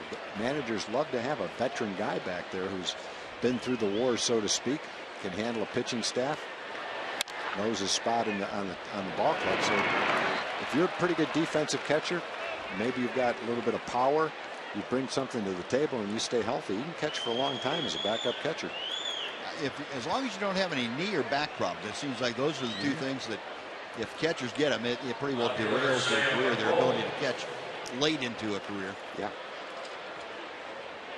Well, Mike Maddox going out to the hill while he's talking with Giovanni Gallardo. Let's check in with Jim Knox. Jim? All right, Buzz. Packed house at Globe Life Park this afternoon, and a lot of the people on hand will also be treated to a post-game concert. The Casting Crowns in the house this afternoon. Big contemporary Christian rock band. Mark Hall, one of the founding members of the camp. What can the folks expect to hear from you this evening? Well, we lead worship in our church every Sunday, so I guess it's kind of like just going to church, but louder. That's what it's going to be today. So, there we go. Yeah. All right, now I know you're a big-time baseball fan. Right now you reside in Atlanta. You're a Braves fan, but that's okay. You're in Texas now. But you guys have been doing the Texas tour. How's that been going? It's been going great. We always love being in Texas because it's a lot like Georgia for us. The talk is slow. The tea is sweet. Right. Everything's like it should be. And so our goal is to find the best barbecue possible in every town because we just don't have good barbecue in Georgia. That should be easy to do. All right, good to see you. Best of luck. We look forward to hearing you after the game. Appreciate it. Casting Crowns. Buzz? All right, Noxie, thank you. Lowry at first, Sam Fuld at the plate. And remember last time up, Sam Fuld got called out on strikes, broke his bat, and we thought for a moment that he had been ejected from the game by home plate umpire Andy Fletcher. Turns out that it wasn't Fuld that Fletcher had ejected. It was Craig Gentry. Craig Gentry. Teammate, yeah.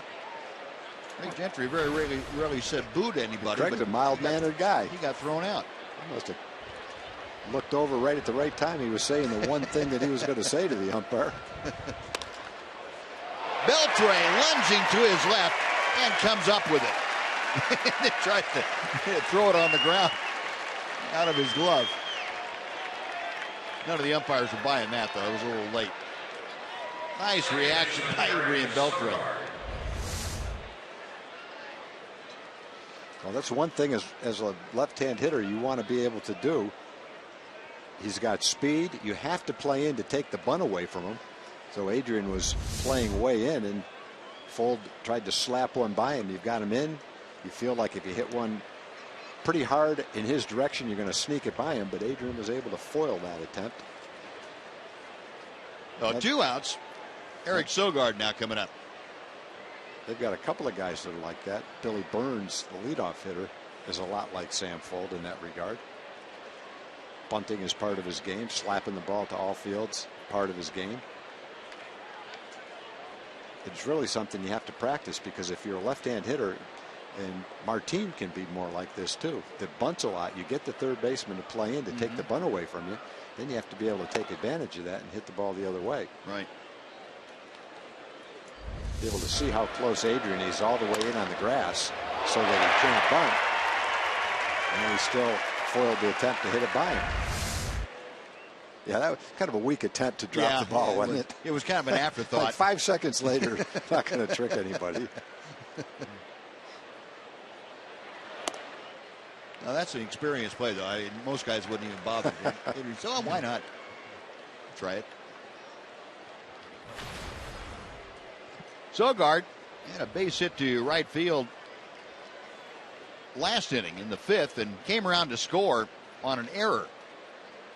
That was the first A's run, and Stephen Vogt led this inning off with a home run for the second run. Here's a one-hopper right into the glove of Kyle Blanks. Side retired, but the A's score on Vogt's home run. They get a run on 2 hits and lead one. 5.5 in the books. The A's 2, the Rangers nothing on Fox Sports Southwest.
Sonic Slam Inning, brought to you by Sonic.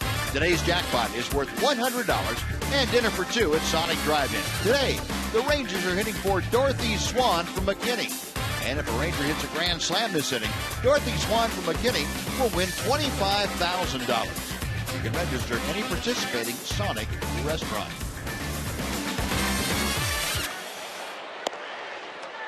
Shin-Soo Choo starting things off, and he takes strike one from Sonny Gray. Choo 1 for 1, a walk and an opposite field double. 1 ball and 1 strike. Choo now, the average on the uptick. He's up to 145.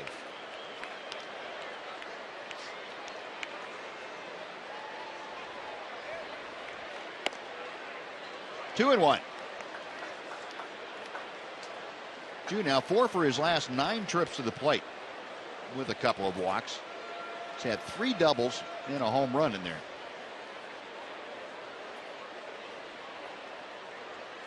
The 2-1 from Gray. 2-2.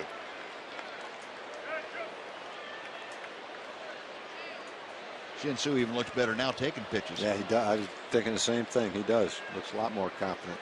The last pitch was a borderline strike. Got him swinging. Boy, a nasty breaking ball down and in. And Sonny Gray records his 6th strikeout of the afternoon.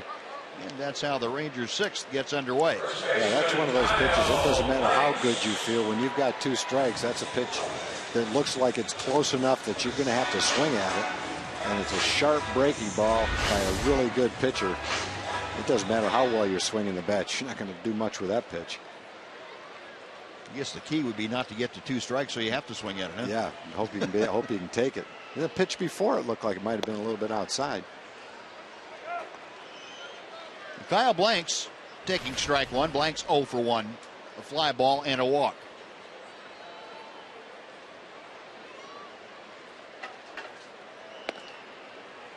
A little bit high, and that evens the count now. Well, we mentioned Gray getting him early, and that has been a hallmark against him. If you can get him in the first few innings, you have a chance. If you give him an opportunity to settle down, he can be extremely tough. And Gray now has retired the last 6 Rangers that he's faced. And I don't think it's any coincidence. That's since he has gotten the lead. Got that 1-0 lead, and he has been extremely tough. He had struggled early. Rangers had him on the ropes, especially in the 4th inning. And he wiggled off the 2nd and 3rd, nobody out. Hook. His ball club scored an unearned run the next half inning. Now they've given him another run with which to work. 2-2 to Blanks. Now full count. Well, Blanks with 1 out, trying to get aboard here in the Rangers' 6th. Carlos Peguero will follow in the order.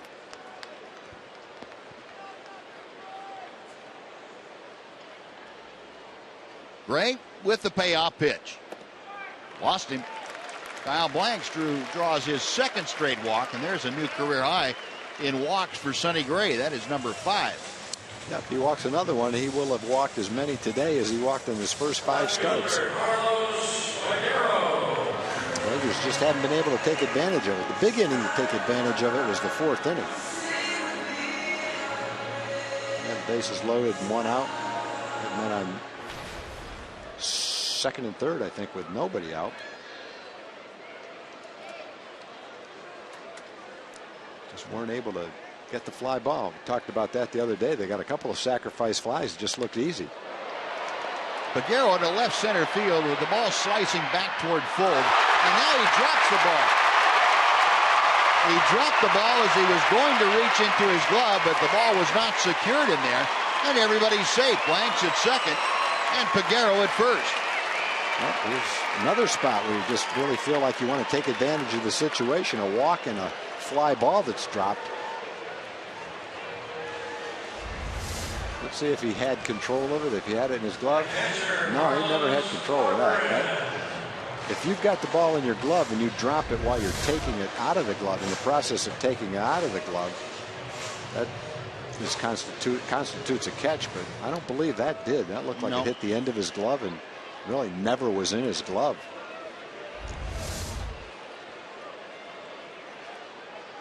That looked like it fell out of the glove before he transferred it to his hand. And they're going to go ahead and challenge it. Bob Melvin waiting for word and from the dugout, and it appeared to us on the replay there's not really much of a basis for a challenge, but it's their challenge, so they can use it whenever they want. Yeah, it wouldn't be the first time that we've said that and been dead wrong. That's very true. And Jerry Meals, the crew chief, over there, along with the third base umpire Jordan Baker. And the fans reacting here at the ballpark. They see on the big screen Chuck Morgan punching that up for him to see. And they've already made their decision. They think it was no catch. Well, we will see what the folks at Replay Command Center in New York come up with. And they agreed. It is no catch. Everybody is safe. The call is confirmed, meaning that there was enough video evidence to back that call up as correct. 9 errors now in the outfield for the A's. That is by far the most in the American League. 43-second review is all that took to get that call correct. So Rangers with runners at first and second. That's the first error of the afternoon committed by Oakland. Carlos Corcoran at the plate. Rangers trying to capitalize on an error the way the A's did in the 5th inning. And Carlos fouls off that first pitch.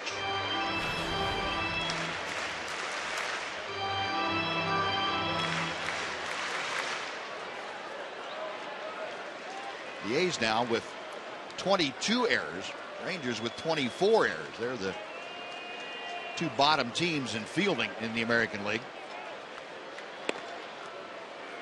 Next pitch in for a strike. It is 0-2. I guess the big difference in the two clubs as far as the fielding is concerned and its effect on games, it's cost the A's some 16 unearned runs. Rangers have not allowed that many until last night when they gave up 4. But it had not impacted them directly in the runs allowed the way it had the A's. Bob Melvin's club able to work around some pretty negative numbers and still be respectable. They came in at 10-15. Those fielding numbers would drive you up a wall. 0-2 to Corcoran. Blanks away from second. Peguero from first. Off the outside corner. 1 ball and 2 strikes. Here's the part of the rule, Buzz, that covers that. In establishing the validity of a catch, the fielder shall hold the ball long enough to prove that he has complete control of the ball and that his release of the ball is voluntary and intentional. So he definitely didn't have complete control of that. If the fielder has made the catch and drops the ball while in the act of making a throw, following the catch, the ball shall be adjudged to have been caught. He definitely wasn't doing that. Right.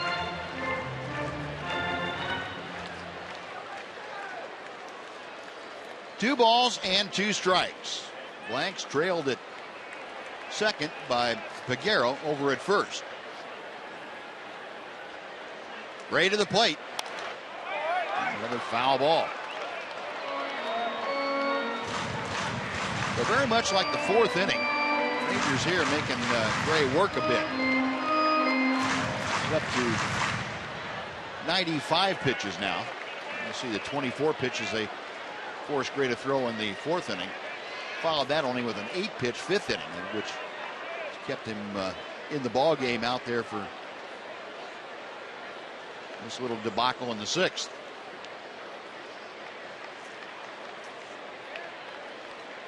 And Bob Melvin showing no inclination to get anybody up in the bullpen.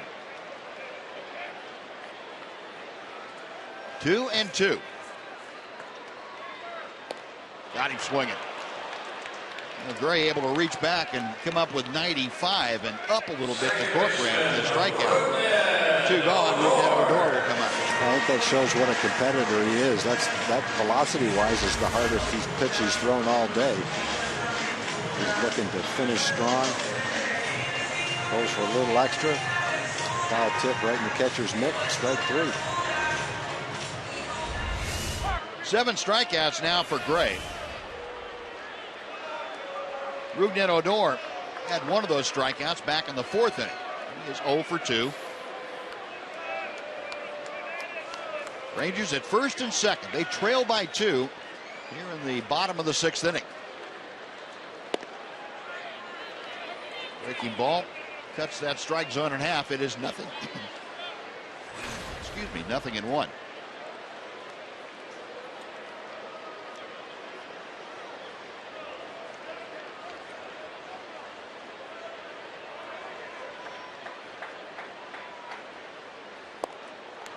Now 0-2.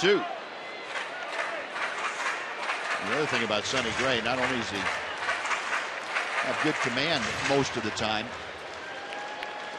he'll throw that breaking ball at 3 or 4 different speeds and has good command of all the different speeds. So he's not just a one-dimensional breaking ball artist. Got him swinging. And the out will be recorded with the flip to first base, and the Rangers again wasting an opportunity at first and second, 1 out. Couldn't do any damage. Get 3 strikeouts in the inning. We're going to the 7th. The A's 2, the Rangers 0 on Fox Sports Southwest.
Game summary for the first 6.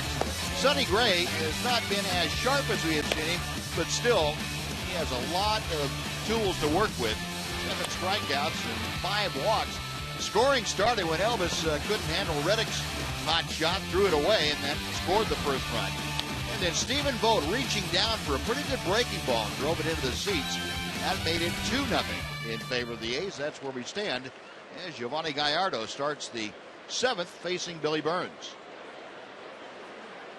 Burns 1 for 3 at an infield single in the 3rd inning. 1 ball and 1 strike. Burns a switch hitter, no pun intended, speed burner.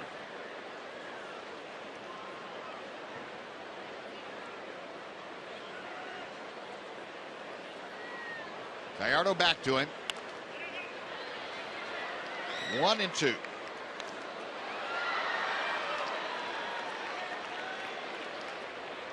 Giovanni has really thrown the ball well today. This is one of the better outings he's had. He's approaching 100 pitches. His next one will be number 100. It is just off the outside corner, 2-2.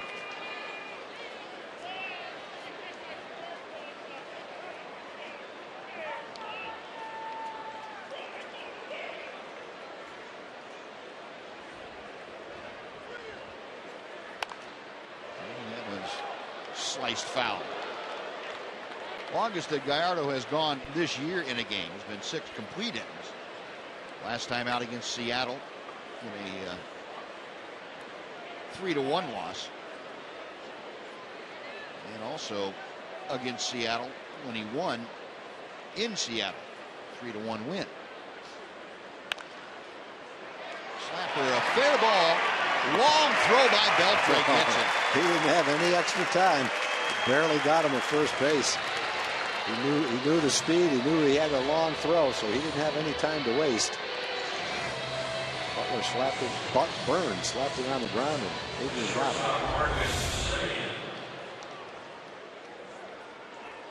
Ball hit in foul territory and came back. Yep. Over the bag fair, and well, you can't go over the bag foul, but since the bag is in fair territory. So a nice play by Beltre.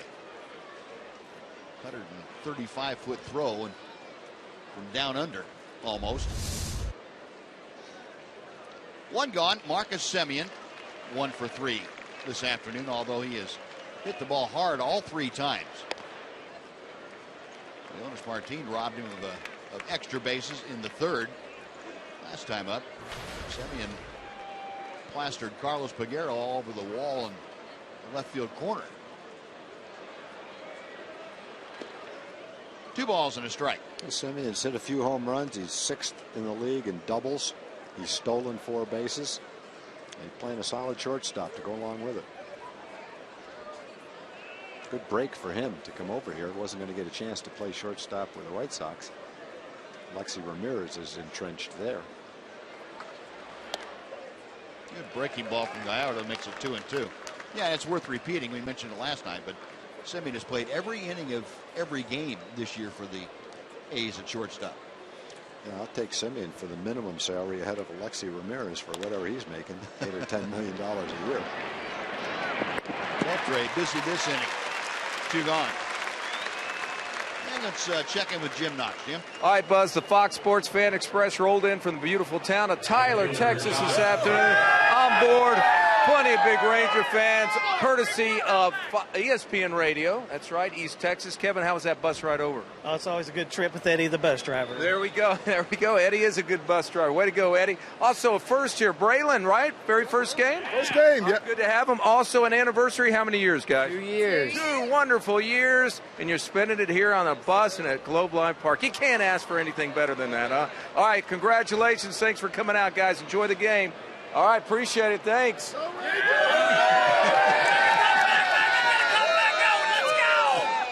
right, Noxie. Forgot to cue the applause.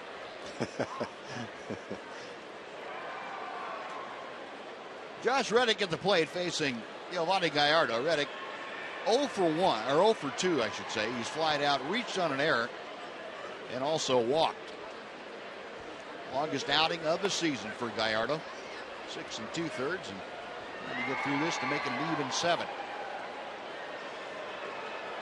Reddick a .373 average.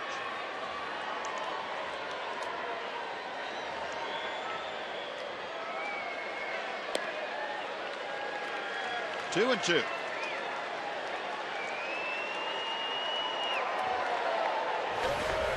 Go back to last year. Reddick has hit almost .330 in the full season with at bats. Pitch low and outside. The count is now full. Reddick hitting in the 3rd slot, trying to get aboard with 2 outs. Mark Canha, the DH for the A's, will be next.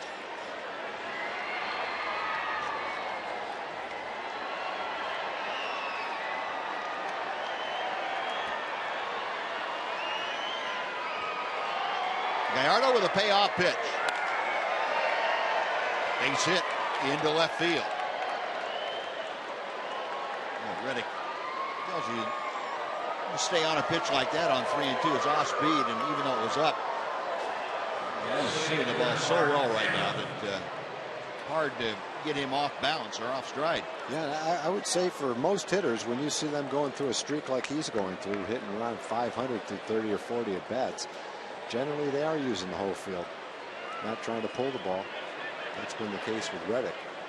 You give him something to pull when he'll pull it, like he did the other night with that home run. Arcana has walked, flied out, and grounded out. Action in the Ranger bullpen. Alex Claudio up and ready if needed. You'll probably see him if Gallardo is not able to end the inning by getting Canna. With the left-handed hitting Stephen Vogt to follow. Fastball a little bit low, and it's 2 balls and no strikes.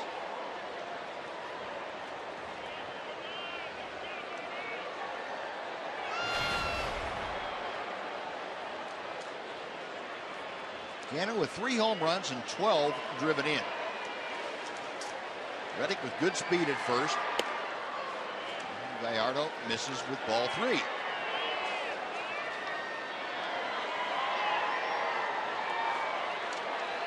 Giovanni having his command leave him a bit here in this inning. At least to Canna.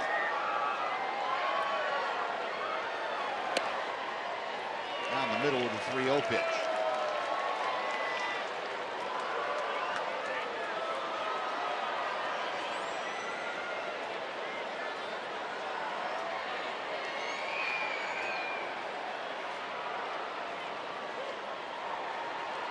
Gallardo okays the sign. A check of Reddick at first.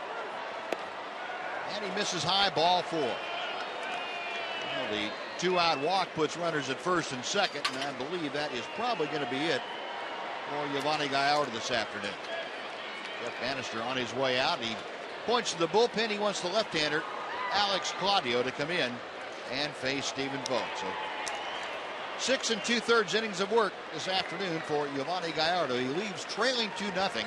2 runners aboard, his responsibility. We'll tell you about the new pitcher, Alex Claudio, when we come back to Globe Life Park right after this.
Sections are half price when purchased online thanks to Ozarka. The perfect time to take advantage of this great offer is Tuesday, May 12th. Rangers play the Royals here at Globe Life. Get your tickets online at texasrangers.com/specials by using the coupon code Ozarka.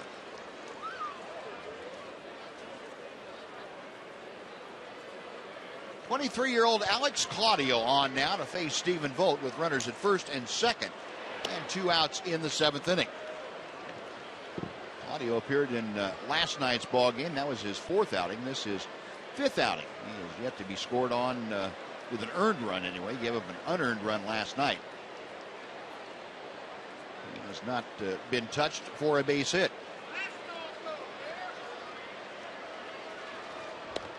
And Vogt taking ball 2. Vogt 1 out of 2 today. Had the solo home run leading off the 6th inning. his 5th of the year. He's also walked and grounded out. Got Reddick at second, Canna at first. 2-1.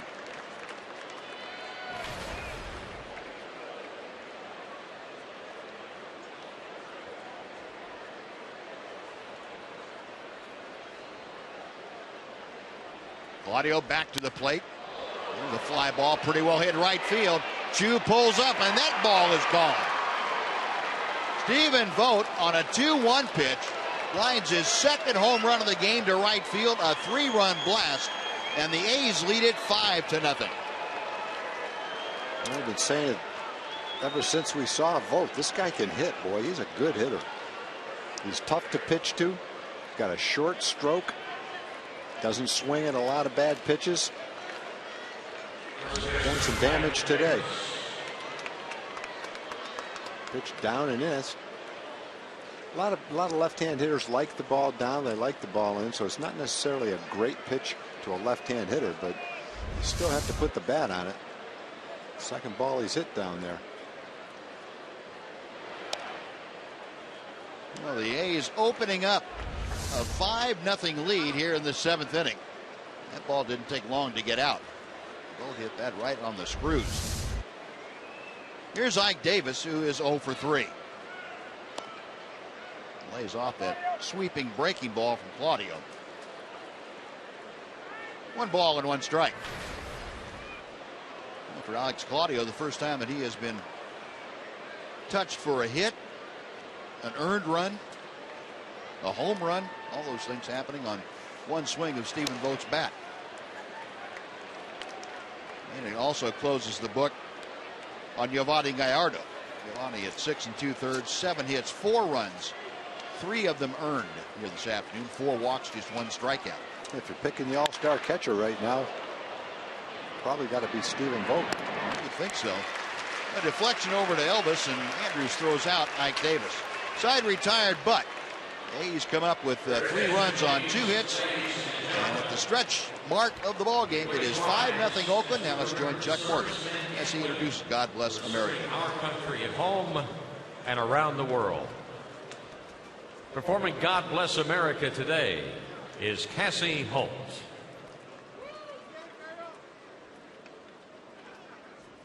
God bless America.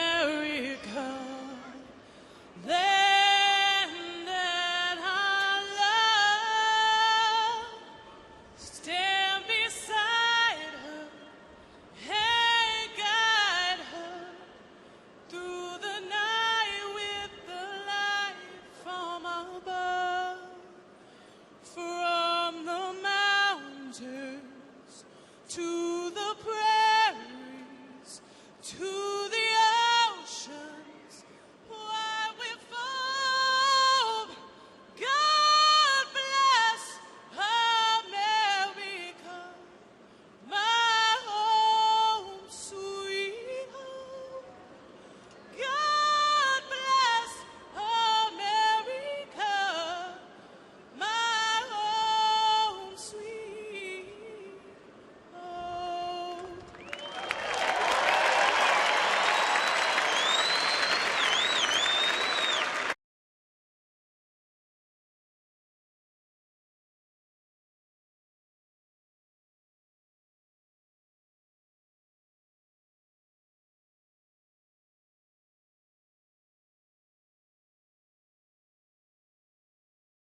look at our AT&T U-verse Rewind.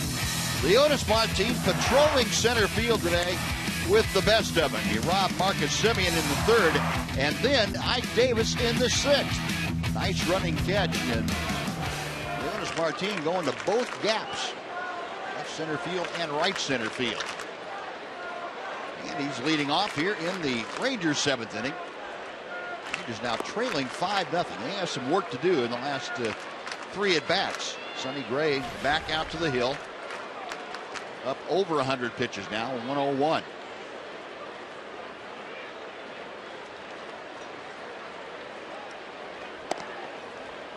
One ball and 2 strikes. His bullpen has been struggling a little bit. So Bob Melvin, I'm sure, is going to try to get that extra inning out of Sonny Gray. Plus, he's a horse out there anyway. It's no problem for him. Got him swinging. Second time that he's gotten Leonis Martin. That is strikeout number 9 for Gray. It is a game where he doesn't have his best command. He's walked 5 guys, but he's still figured out a way to only give up 2 hits, no runs, and strike out 9 batters. Even on a day which, I guess for him, you'd have to categorize as a slightly off day. It's not looking too bad. No, it's not. He has struck out 3 in a row now. You go back to the 6th inning, he got the last 2. And he has struck out Leonis Martin to open up the 7th. Second time today he's had 3 consecutive strikeouts. Elvis Andrus 0 for 2 with a walk. 1 ball and 1 strike. Roman Mendez. And that Ranger bullpen getting loose. A's 5 runs on 8 hits. Rangers no runs on just 2 hits. Well, you'll remember Sonny Gray on opening night in Oakland 1 hit the Rangers for 8 innings.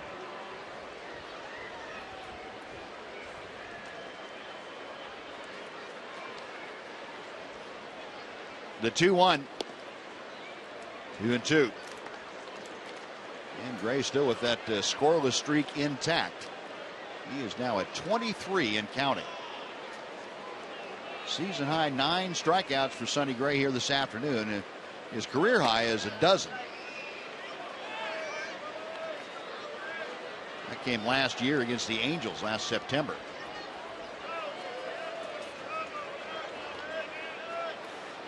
Three and 2, the count to Elvis.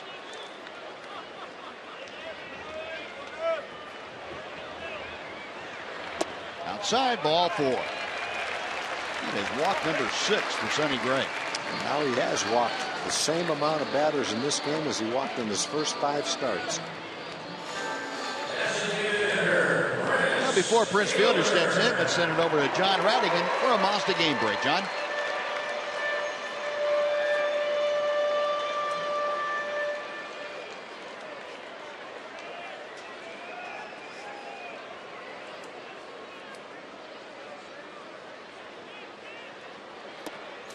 Wow.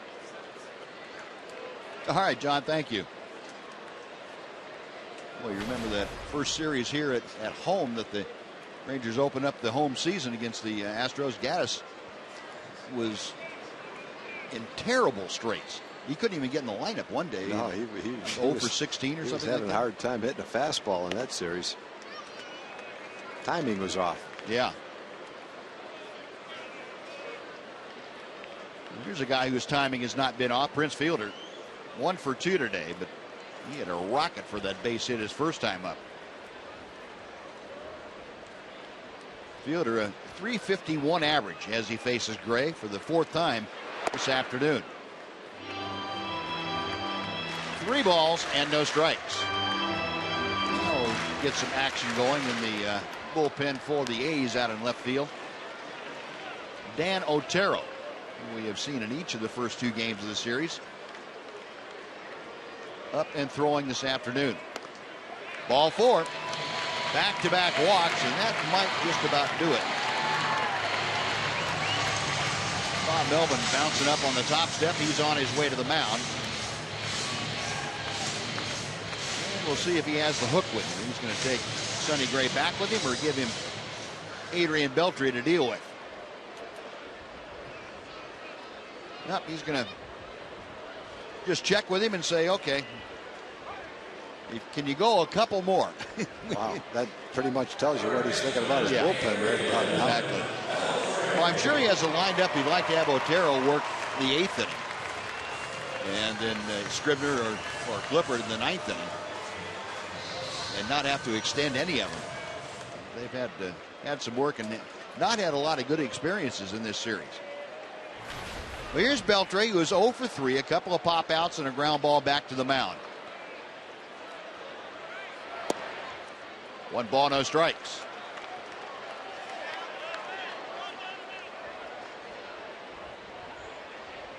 Elvis Andrus, the runner at second, walked with 1 out. Next hitter, Prince Fielder, walked. And he is over at first.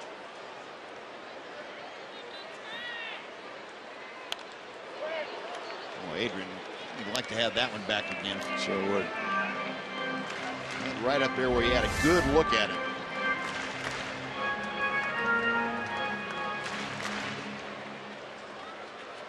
Skag pitch tracker. Showing you that pitch lighting up the inside part of the strike zone. 1-1 as Gray sets.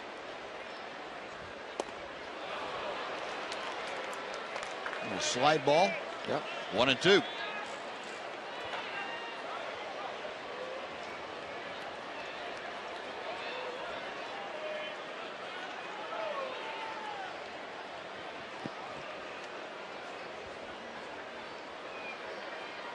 Gray's next pitch. That barely got dirt. Almost hit the grass out in front of home plate. I don't know how in the world Vogt stayed with it. Couldn't get out of the way of it, I guess. See where that ball did hit. Right on the lip. It hit the lip. Didn't get, well, it got dirt that was in the lip, but not dirt itself. Dennis Klein, the groundskeeper, head groundskeeper's going to be upset about that. He doesn't like to get that lip tamped down. And Adrian fouls back the next pitch. Still 2 balls, 2 strikes.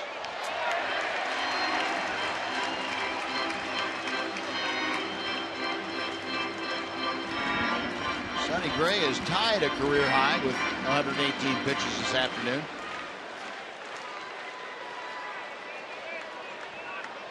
He's going to untie it on this next offering to Adrian Beltre.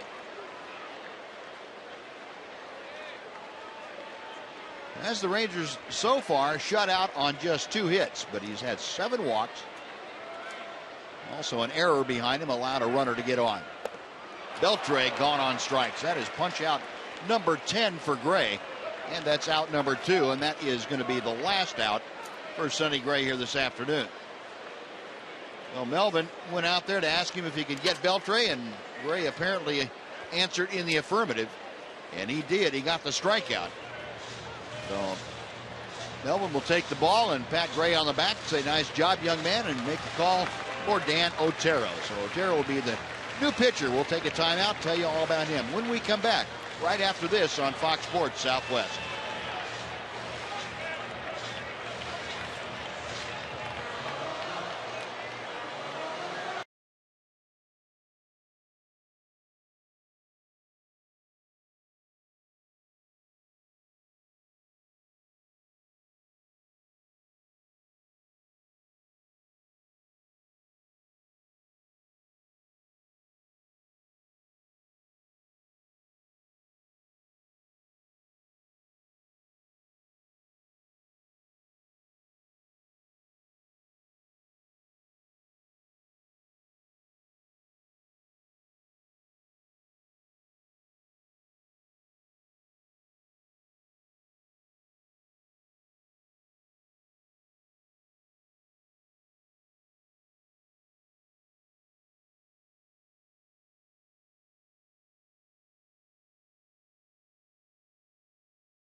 Bat, the #1 app for live baseball.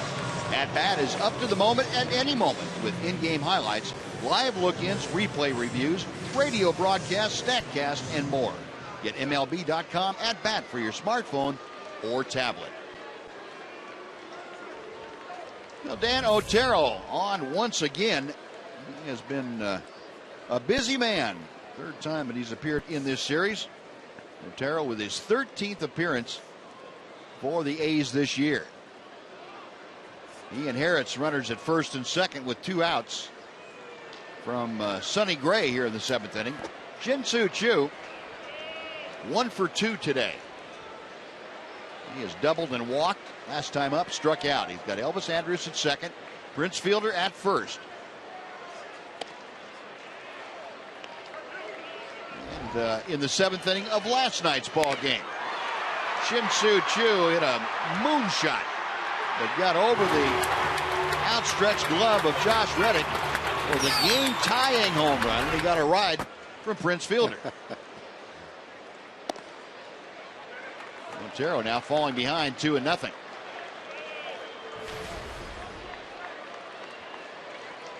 Shin-Soo, the average back on the climb now, 143. You remember in the Seattle series, batting average before he took the couple of days off down below 100. 2-1. He dropped in a 2-0 changeup on Shin-Soo.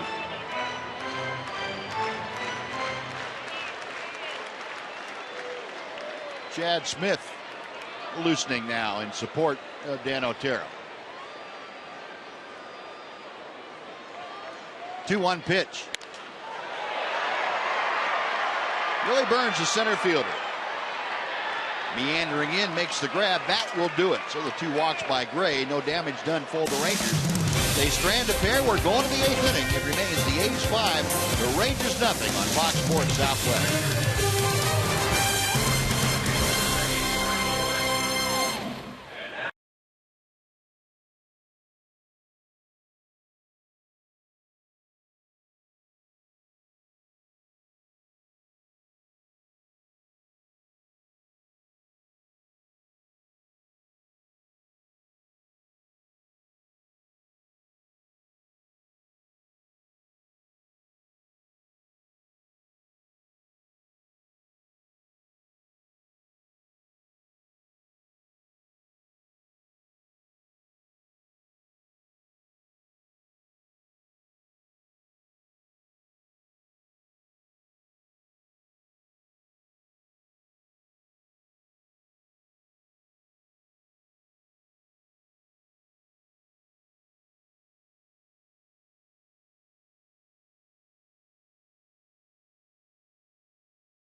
It has to be Sander, along with her wonderful husband, Donnie, from Wichita, Kansas. And all you wanted for your birthday was what? To drive to Arlington, Texas to watch the Rangers play ball. There we go. What a great, great idea. Congratulations. Here's the Progressive Fan of the Game t-shirt. Good to have you guys out here. Happy birthday. And I tell you what, any big plans after the game? That's none of your business, Jim. Okay, all right. Well, we'll take that. Well, congratulations. Have a good time. Thank you very much, Sandra. Take that, Noxie. All right. Thank you. There you go. Rowan Mendez now becomes the 3rd pitcher that Jeff Bannister has used here this afternoon. Roman appearing the 2nd time in this series. Saw him on Friday night. And he is dealing to Brett Lowry to start things off. Lowry was the one that greeted Mendez with a 2-run single here on Friday night. check that, a 2-run double. Two fastballs right on top of each other.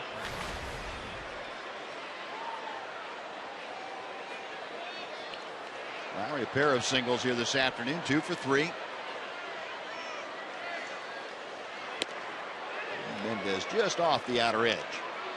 A ball and 2 strikes. Román, a 24-year-old, goes 6'3", about 225 pounds. Good fastball, sharp slider, good split-fingered pitch.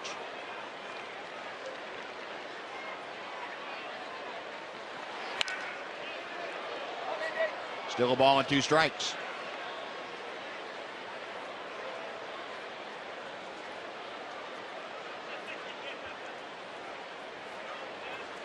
Lowry came over to the A's this past offseason, the trade that sent Josh Donaldson on to Toronto. Hits this one well to left field. Peguero is going back. He is at the track, reaches up and hauls it in right in front of the 390 mark. Well, Carlos goes after the ball pretty well in the outfield. He's a big guy. And he's had a number of balls early in the season that have gone to the wall that he's had to track and catch up against the wall, and he's handled all of them. A lot of confidence out there. Catches that ball, makes a nice play. You can see the sun glaring on his sunglasses as he looks up. That's a pretty neat picture right there. And he goes up, knows right where the wall is, jumps up and catches it. Another nice play for Carlos out there. All fastballs until that hanging breaking ball, and Lowry almost put it out of here. And Mendez now dealing to Sam Fuld, fired strike 1. Fuld 0 for 3. And a slap shot picked off by Adrian Beltre down at third his last time up. A ball and a strike.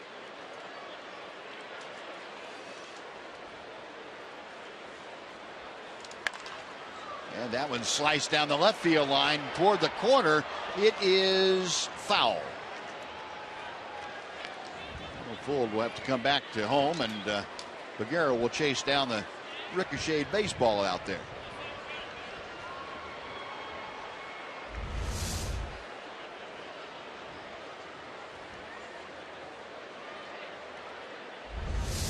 Sam Fuld back to the plate. Fuld now 0 for 9 in this series. He is one of the A's that have struggled mightily during the day. He came in hitting just 107 in day games. That's as opposed to 286 at night. And that 107 has gone down a few points here with an 0 for 3.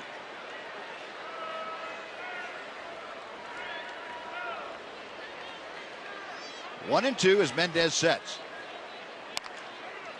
Pulled down the first baseline. Blanks using that big wingspan to dive and make the stop. And Mendez covering for the out. 2 away. Nice play by Kyle over there. A little bit easier if you're a right-handed throwing first baseman to reach out with your left hand to catch that ball going down the line. Don't have to reach across your body. Pretty agile for a big guy. Nice play. Also helps your arms are about 9 feet long. It doesn't hurt. You dive out there. First quick stepness? No, just long arms. Eric Sogard now. He was 1 for 3. Takes strike 1. Sogard had a single and scored the first A's run back in the 5th inning. Mendez just off the outside corner. 1 ball and 1 strike. So Sogard now 3 out of 9 in this series against the Rangers. Hitting over 300 this year against Texas pitching.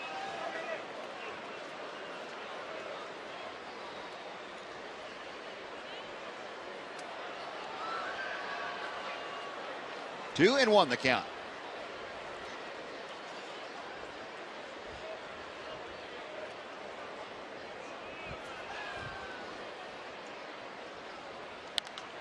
And Sogard pops one foul that will reach the seats.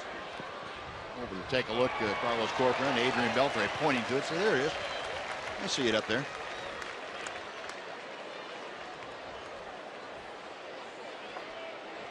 2-2 the count. Well, looking forward to the Ranger bottom of the 8th. Kyle Blanks will lead it off. Rangers have some work to do in their last 2 at-bats.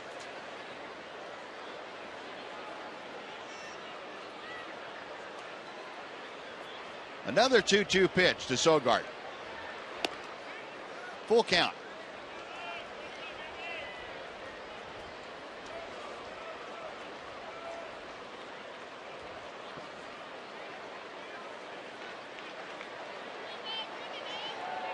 Mendez peering in for the sign. Shaken off a couple of times with Carlos Corporan. Now the payoff pitch.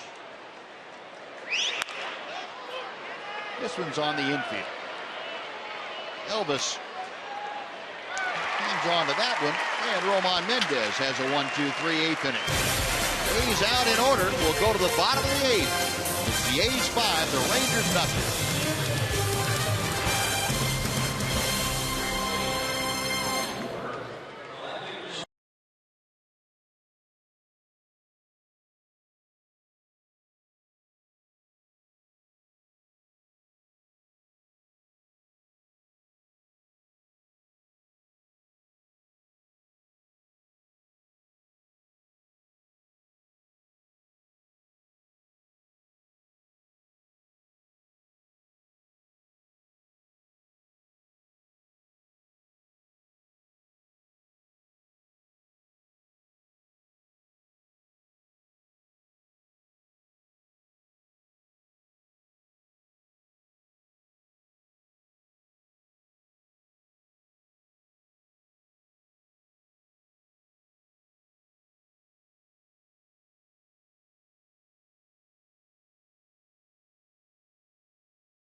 The A's by a score of 5-0 as we head to the bottom of the 8th. This will wrap up this homestand here in Arlington. Then the team heads to Houston to take on a very, very hot Houston Astros team. Dallas Keuchel gets the ball for the Astros tomorrow with his sub-1 ERA, which leads the major leagues. Prince Fielder looking to continue his hot hitting of late, and hopefully the Rangers can pull off the Astros. All of this information brought to you by the fine folks at AT TEX. All right, Em, thank you. Well, we head to the bottom of the 8th inning, and Chad Smith, the side-wheeling right-hander, on now to face Kyle Blanks to start things off. Blanks 0 for 1 with a couple of walks this afternoon. 1-1 the count.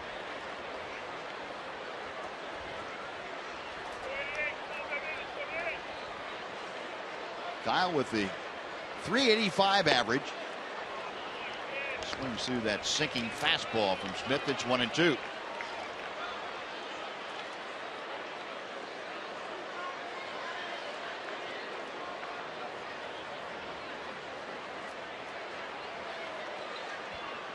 Chad Smith, the letter high set.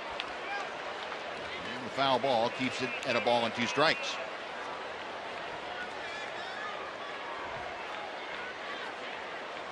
Wish I could give you some numbers on Chad Smith, but he doesn't appear anyplace.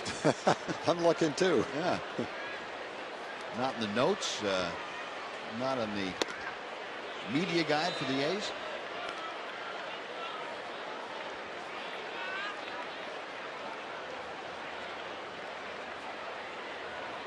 2 balls, 2 strikes to Kyle Blanks, leading off the Ranger 8th inning. Rangers trailing 5-0. Got him swinging.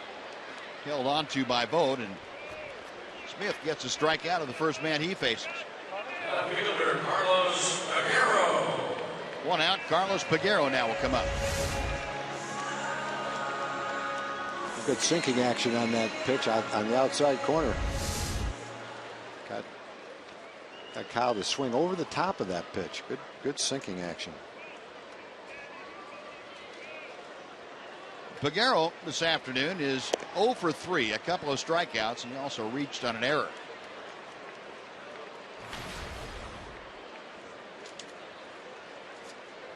Carlos now that batting mark down to 171 as he faces Smith.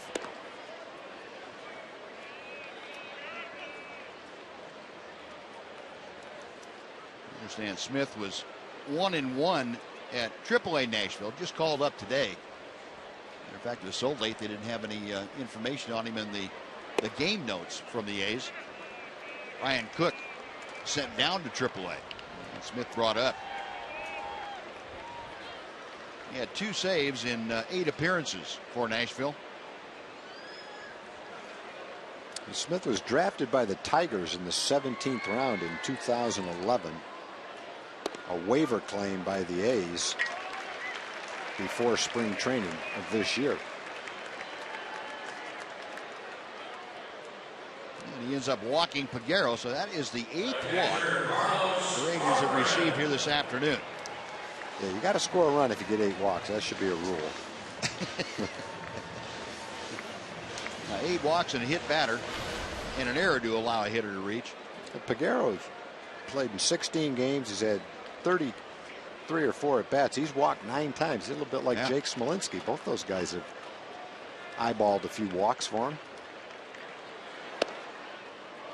And a strike to Carlos Corporan.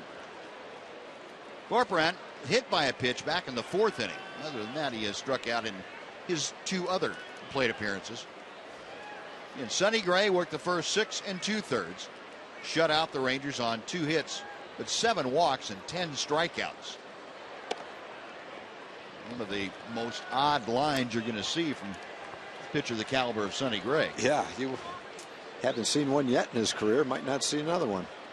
Tyler Clippard, the closer for the A's, loosening in their bullpen. 1 ball and 1 strike to Corporan. Way inside, all the way to the backstop. And that'll send Peguero down to second. Well, I think terming that a wild pitch may be a bit kind to it.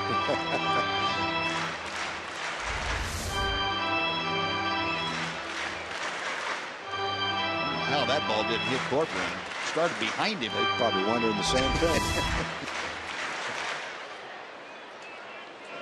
A 2-1 the count to it.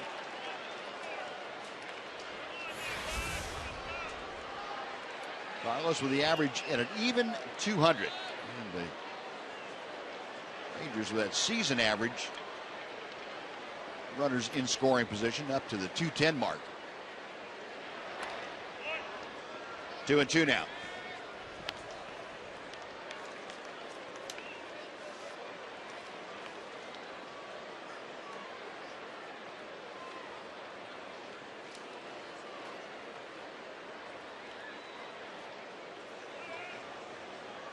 Mentioned last night, Rangers came through with the runners in scoring position, 5 for 9. That was the second most hits they've had this year with runners in scoring position. They had 6 against Seattle. Game up in at Safeco.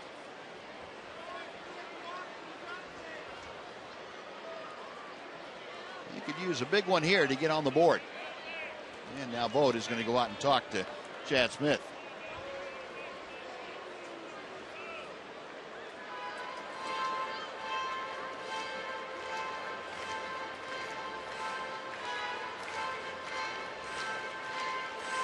Nice crowd on hand this Sunday afternoon. Concert to follow. 36,006. Watching the proceedings here today. Hoping to see a Ranger comeback. 2-2 to Corcoran. Little looper to left field. And Fuld was playing fairly shallow. Easy play for him. And that is out number 2. It'll bring up Rougned Odor.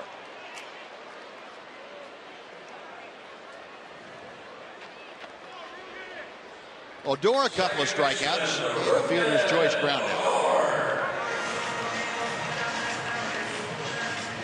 At the bottom of the order this afternoon, Figueroa, Corcoran, and Odor, between them, amassed 6 strikeouts.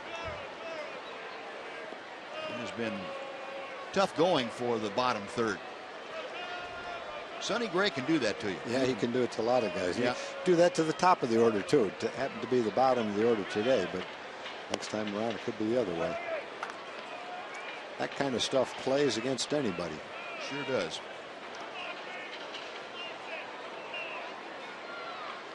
Oh, and 1 the count to Rougned. Figueroa getting his lead from second. Rangers trying to get their first hit today with runners in scoring position.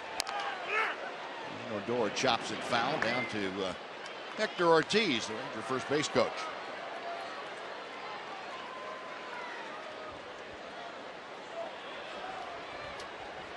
Nothing and 2.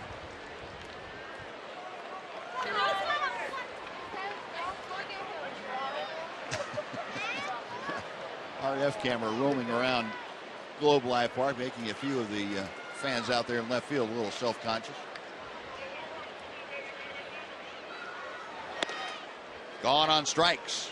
Willis Smith gives up a walk but gets 2 strikeouts. Rangers strand their 12th runner of the game. We're going to the 9th inning. It's the A's 5, the Rangers nothing.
A's tonight, and then have a big comeback like they did last night. See if they can have a little more dramatic, some more fireworks like they did last night. John Radigan here at the desk of Rangers Live. I'm in the Captain Morgan Club. Mark McLemore will join me. We'll bring you a complete post-game wrap-up of this game immediately following the show, or following the game. We'll have a half-hour show. Wrap it up with the help of the manager and the players and Emily and Buzz and Tom. It's all coming up. It's right after the game. Rangers Live immediately following this one, guys. All right, John, thank you. We'll see if the Rangers can't give you a whole lot to talk about from the positive side of things. First of all, Roman Mendez going to work against the top of the A's order here in the top of the 9th. Billy Burns taking ball 1.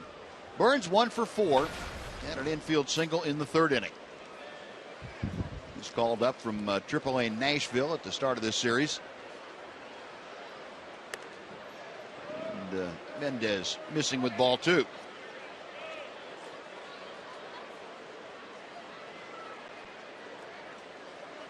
Roman had a 1-2-3 8th inning, thanks to a couple of very good defensive plays. And he has fallen behind Burns now 3-0. Billy Burns leading things off in the order. Marcus Semien, the shortstop, to follow. And Josh Reddick.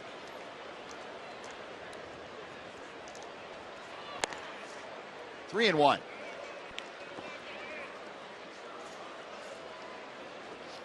Mentioned Burns, his great speed, very good job of getting on base.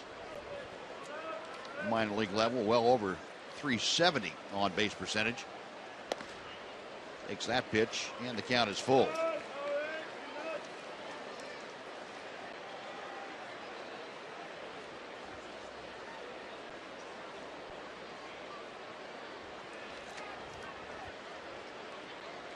Mendez with the payoff pitch on the way. Outside, ball 4. Burns aboard to start the 9th inning. Now Marcus Semien coming up. Ranger pitchers, that is the 5th walk of the afternoon. There have been some base on balls given today. 8 by the Oakland pitchers, and now 5 by the Ranger pitchers. I guess you can get away with 8 walks if you only give up 2 hits. Generally, 8 walks in 8 innings is a recipe for giving up some runs, but not today. Rangers have stranded 12 men, it says. Wow. Yeah. 12 men on in 8 innings. I guess when you only have 2 hits and no runs, you can't have any hits with men in scoring position. Now they would be 0 for 10 in that category today. Yeah. You know, you hate to say it's a recurring theme, but the Rangers have gone through the majority of streaks the Rangers have had on the downside have been when they just weren't able to get the big hits, drive-in runs. Yeah. And when they played well, they've gotten those hits.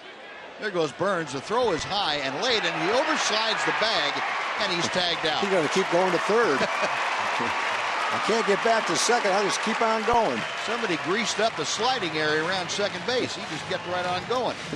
He was flying.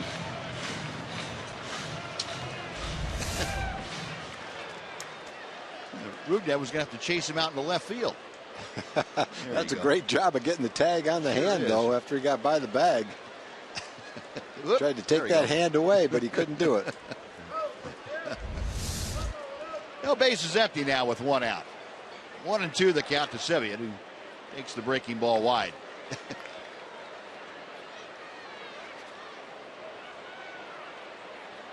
Yeah, and I guess what we're talking about, Tom, would be the consistency for the ball club, and it's been the first part of the year has been marked by stark inconsistencies. Can't put pitching and hitting together often enough in the same game, and then the hitting has been spotty. You've had, as we talked about last night, a couple of guys get hot, but they're spaced out in the lineup so that they never get an opportunity to do much. And Semien rifles one down the left field line. It's headed to the corner. Peguero will play the carom, but Semien into second with a 1-out double. And thank goodness for the caught stealing. I mentioned Semien. That's his 8th double. He was in the top 10 in doubles early in the season. I mentioned him a lot. He's a good-looking ball player. I like everything about him. Steady. He runs well, throws well. Looks like a solid defensive player. He's got a little bit of power. College player. Nice solid stroke.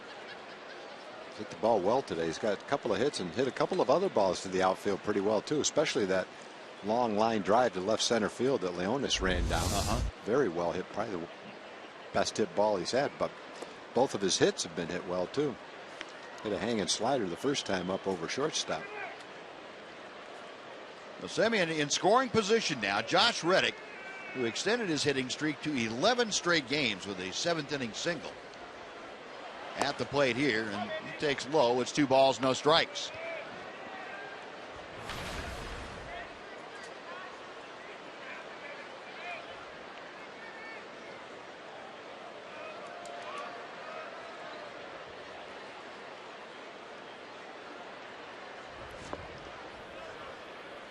Two-0 pitch.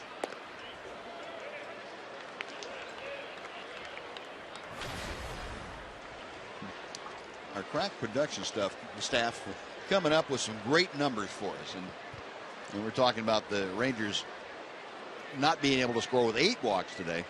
They have gone back in the time machine and found that in 1970 May of 1970. The Senators had 11 walks in a game. Didn't score. And none of them scored.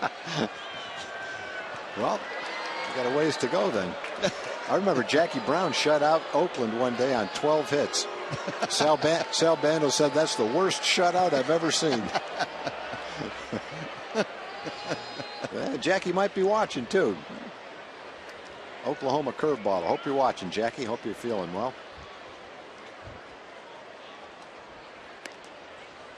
And that split finger pitch hanging high and away. It's 3-2 to Reddick. Well, like they say, it may look terrible, but it goes down in the record books as a shutout.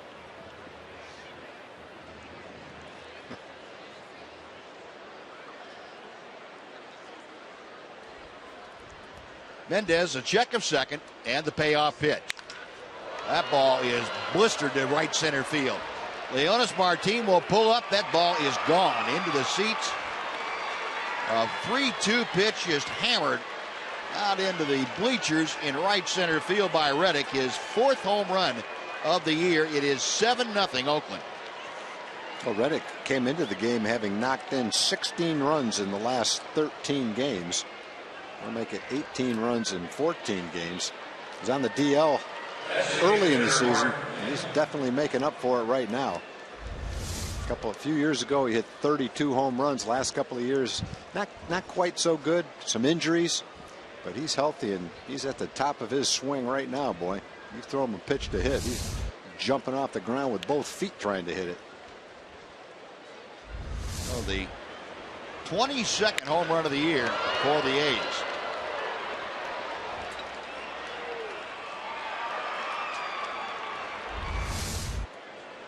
.419 feet. The determination on the flight of that ball. Make that 23 home runs now for Oakland for the season. They have hit 3 today, 2 of them by vote, and the one by Josh Reddick. Mark Canha has walked a couple of times. He is 0 for 2 officially.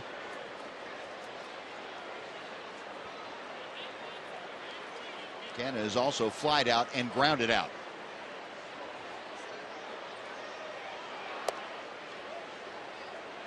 A ball and 2 strikes.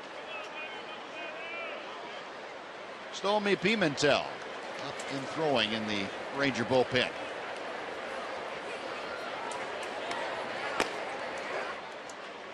Roman Mendez from the belt. Got him swinging.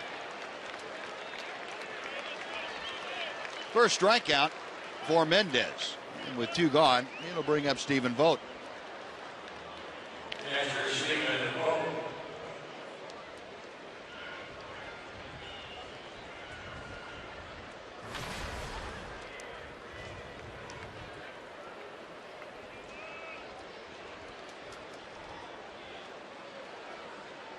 Further details on that 11-watt game. Mel Stoudemire pitched for the Yankees. He also gave up 6 hits. 6 hits, all those walks, and he almost pitched a complete game.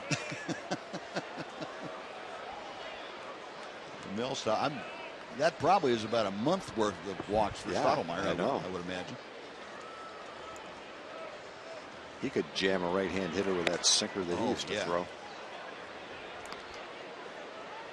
Remember him pitching against one of my first spring training. I was in 1972. He was pitching against us in Fort Myers. One of our pitchers squared around to bunt to sacrifice, pitch him right in the chest. The ball ran in on him. Right square in the chest. And you talked last night about guys don't square around anymore. Yeah, and that's why. That's one of the reasons why. That happened too many times. The ball ran in on him and got him right in the middle of the chest. And Vogt is going to take a walk here. Well, he will take a walk. He's had 2 of them. He's had a couple of home runs. He's had a couple of walks. On the season, when you look at Vogt's numbers, he came into the game with 11 walks and 10 strikeouts. More walks than strikeouts. Hasn't struck out today, but he's added a couple of more walks to his ledger. And that's going to do it for Roman Mendez. Stormy Pimentel will be called in from the bullpen. And we will take another timeout. We're back to Globe Life Park right after this.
now to take over for the Rangers. He inherits the runner at first in Stephen Vogt, and 2 outs here in the 9th inning.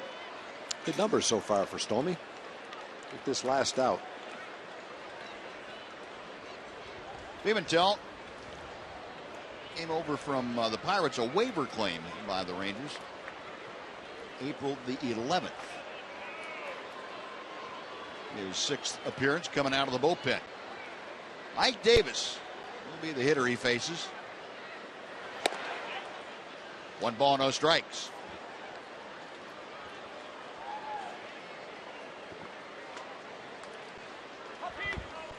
A's leading 7-0. They've had 3 home runs today, 2 by Stephen Vogt, 1 by Josh Reddick.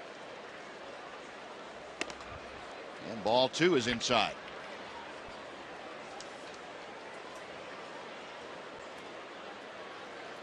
Pimentel, the last couple of years with the Pirates, up and down in 2013.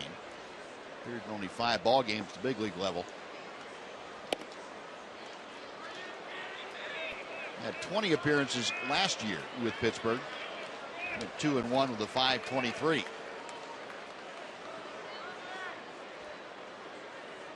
.3-0 to Davis.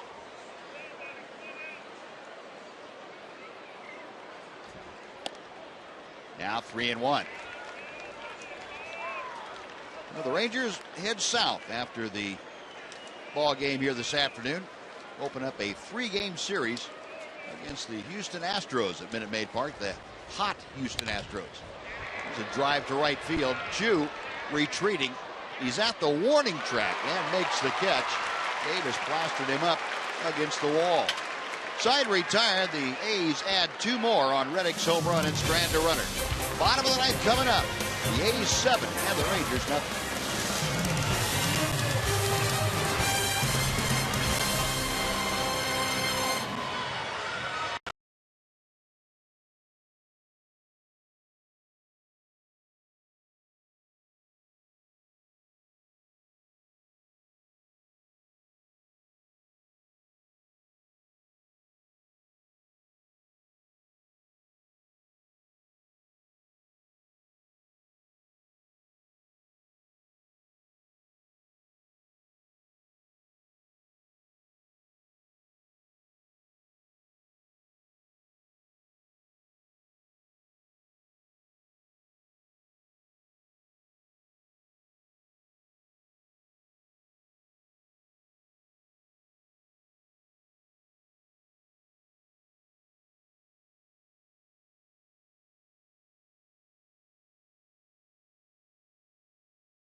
Sports Southwest is brought to you by Southwest Airlines. Book your low fare now at southwest.com.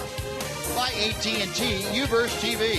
UVerse has more live TV channels on the go than cable. And by your Texas Ford dealers. The EcoBoost Challenge is on at your Texas Ford dealer. Get to your best in Texas Ford dealer today.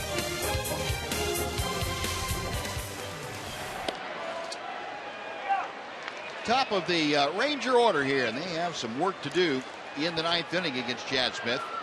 Jonas Martin, Elvis Andrus, and Prince Fielder, the first 3 to do the swinging. Jonas 0 for 4 here this afternoon, a couple of strikeouts and 2 groundouts. Chad Smith in his 2nd full inning of work. And Martin, a base hit to right field in front of Reddick. Oh, boy. There have been some ropes today. ball almost went far enough for him to catch it. He didn't even try to catch it.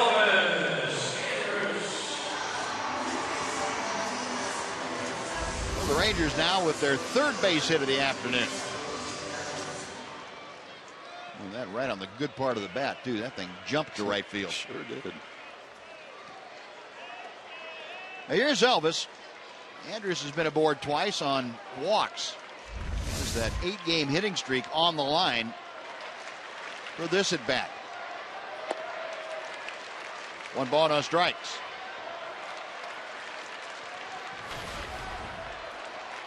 Sonny Gray went the first 6 2/3. Dan Otero finished off the 7th inning. Chad Smith came on in the 8th. And he's working here in the 9th. There's a strike. 1-1 to Elvis. Andrus a .224 average as he faces Smith.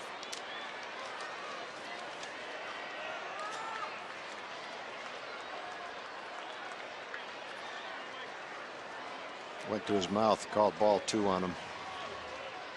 Went to the mouth while he was standing on the rubber. I think he did. Yeah. They changed that rule where it used to be you couldn't go to your mouth while you were on the dirt. And they changed it. I think it's when you're in contact with the rubber.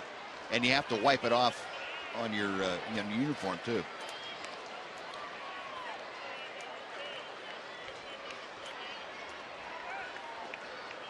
Two balls and 2 strikes. He's got a habit of doing that. He just did it again, but he wiped it off.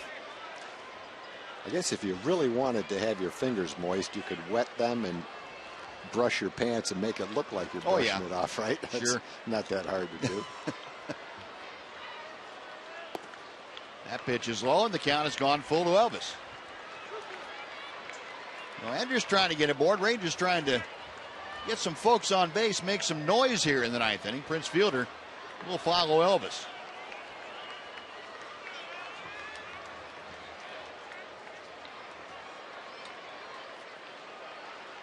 The 3-2 pitch.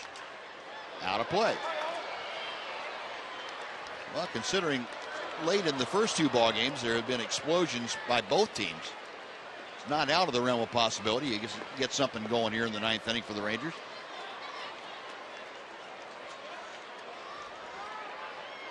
Oakland scored 7 in the 8th inning here on Friday night. Rangers and A's teamed up for 10 runs in the 7th inning last night. And that pitch inside. There's a base hit and a walk to get the Ranger 9th started. Elvis walked 3 times today. 9 walks for the Rangers here this afternoon.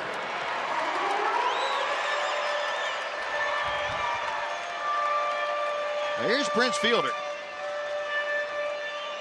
Fielder has a pair of those walks, and Kurt Young is going to go out and have a talk with Chad Smith and also give the bullpen an opportunity to begin loosening out there.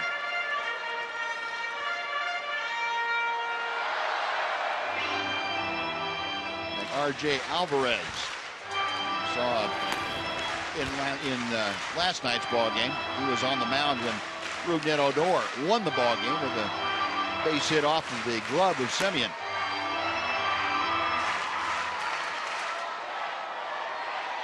Well, here's Prince, 1 for 2 officially. 2 walks and a single. Got Martin at second, Andrus at first. Nobody out.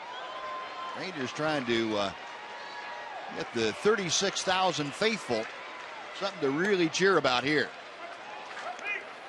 Nothing in 1 as Smith dropped in the breaking ball.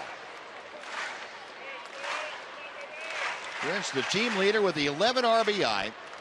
Rangers looking for their first hit with runners in scoring position today.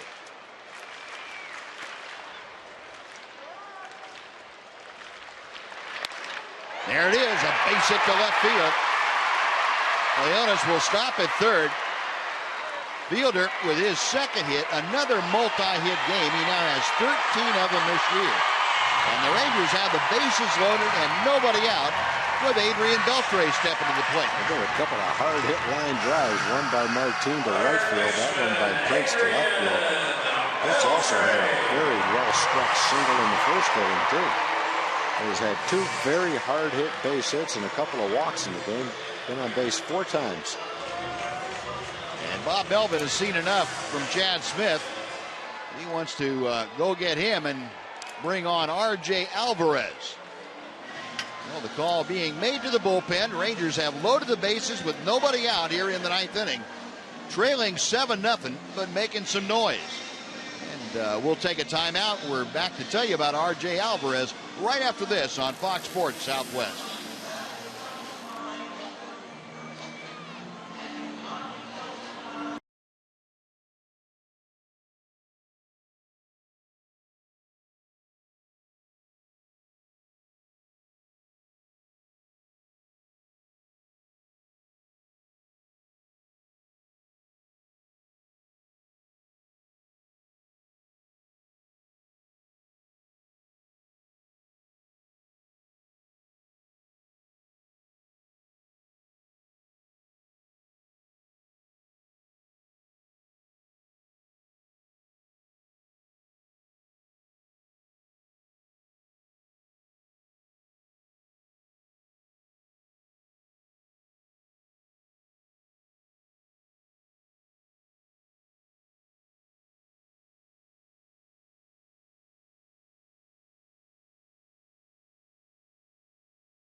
Hats. They are getting it going here in the 9th inning. The new pitcher has come out of the Oakland bullpen. That's R.J. Alvarez. We were talking about R.J. Alvarez the other night. The guy has a really good strikeout record. A ton of strikeouts in the minor league, like 180 and 112 innings pitched. And even though his ERA is 12, he's had a lot of strikeouts in the big leagues so far this year. 6 innings and 12 strikeouts. Too many walks, 5 strikeouts, and a couple of home runs have hurt. We'll take a couple of walks and a home run right here. He's facing Adrian Beltre. Bases full, nobody out. Beltre 0 for 4 today.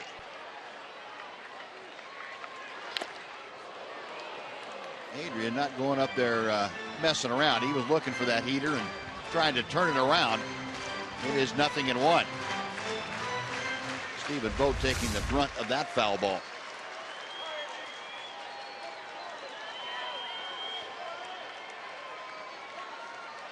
Beltre, a couple of pop outs, a ground out, and a strikeout. Martin, Andrus, and Fielder, 3rd, 2nd, and 1st.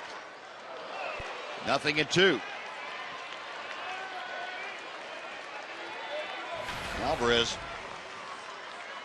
probably looks like the ball comes right out of his shoulder to the hitter. He got a little short arm delivery that will be pretty tough to pick the ball up. And he's got the shadows working for him too. Got him swinging. Hard breaking ball, and that's a pretty tough combination. You can see why he rang up that many strikeouts. Definitely. Right fielder,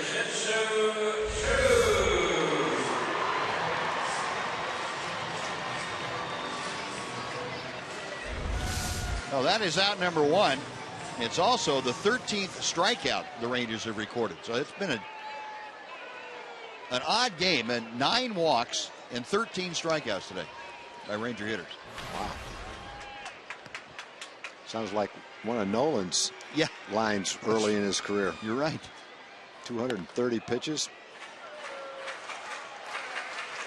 What was that line Bobby Witt had that one day? Didn't he have 10 walks and 10 strikeouts? 5 innings, 10 walks, 10 strikeouts, and no hits. I think that was in Milwaukee, if I remember right. I think it was too. Shin-Soo Choo up there. And he comes up empty. as Alvarez really has some great late movement. Boy, that ball just sinking out of the strike zone. Again, kind of a funky delivery from a hitter standpoint. And a pretty good combination of sinking fastball and hard slider. Chu now down to the count, 0-2. Shin-Soo is 1 for 3 officially with a walk and a double. In the air to right field and hit deep. Reddick back at the wall, up against the padding, makes the catch. Martin tags at third and comes in to score. And moving over to third is Elvis Andrus, but Shin-Soo Choo came within an eyelash of hitting a grand slam here in the 9th inning. Well, I thought off the bat that he got it. He must have hit a little bit off the end of the bat. Yeah, in a 7-1 game, you don't want to have to dive into third base to be safe on that play. Elvis he overslid the bag and got back in time. Reddick kind of came right down the side of the wall. He went back far enough and then comes over and makes a nice play up near the wall. Just missed that grand slam. I thought that ball off the bat was hit better than last night's ball. Yeah, that went out. I did too. He must not have hit it very good. Sure looked like it though. Well, it's a 7-1 game, but that is the second out here in the 9th inning. And Breeze still drifting in from right center field. Kyle Blanks pulls one on the ground to third.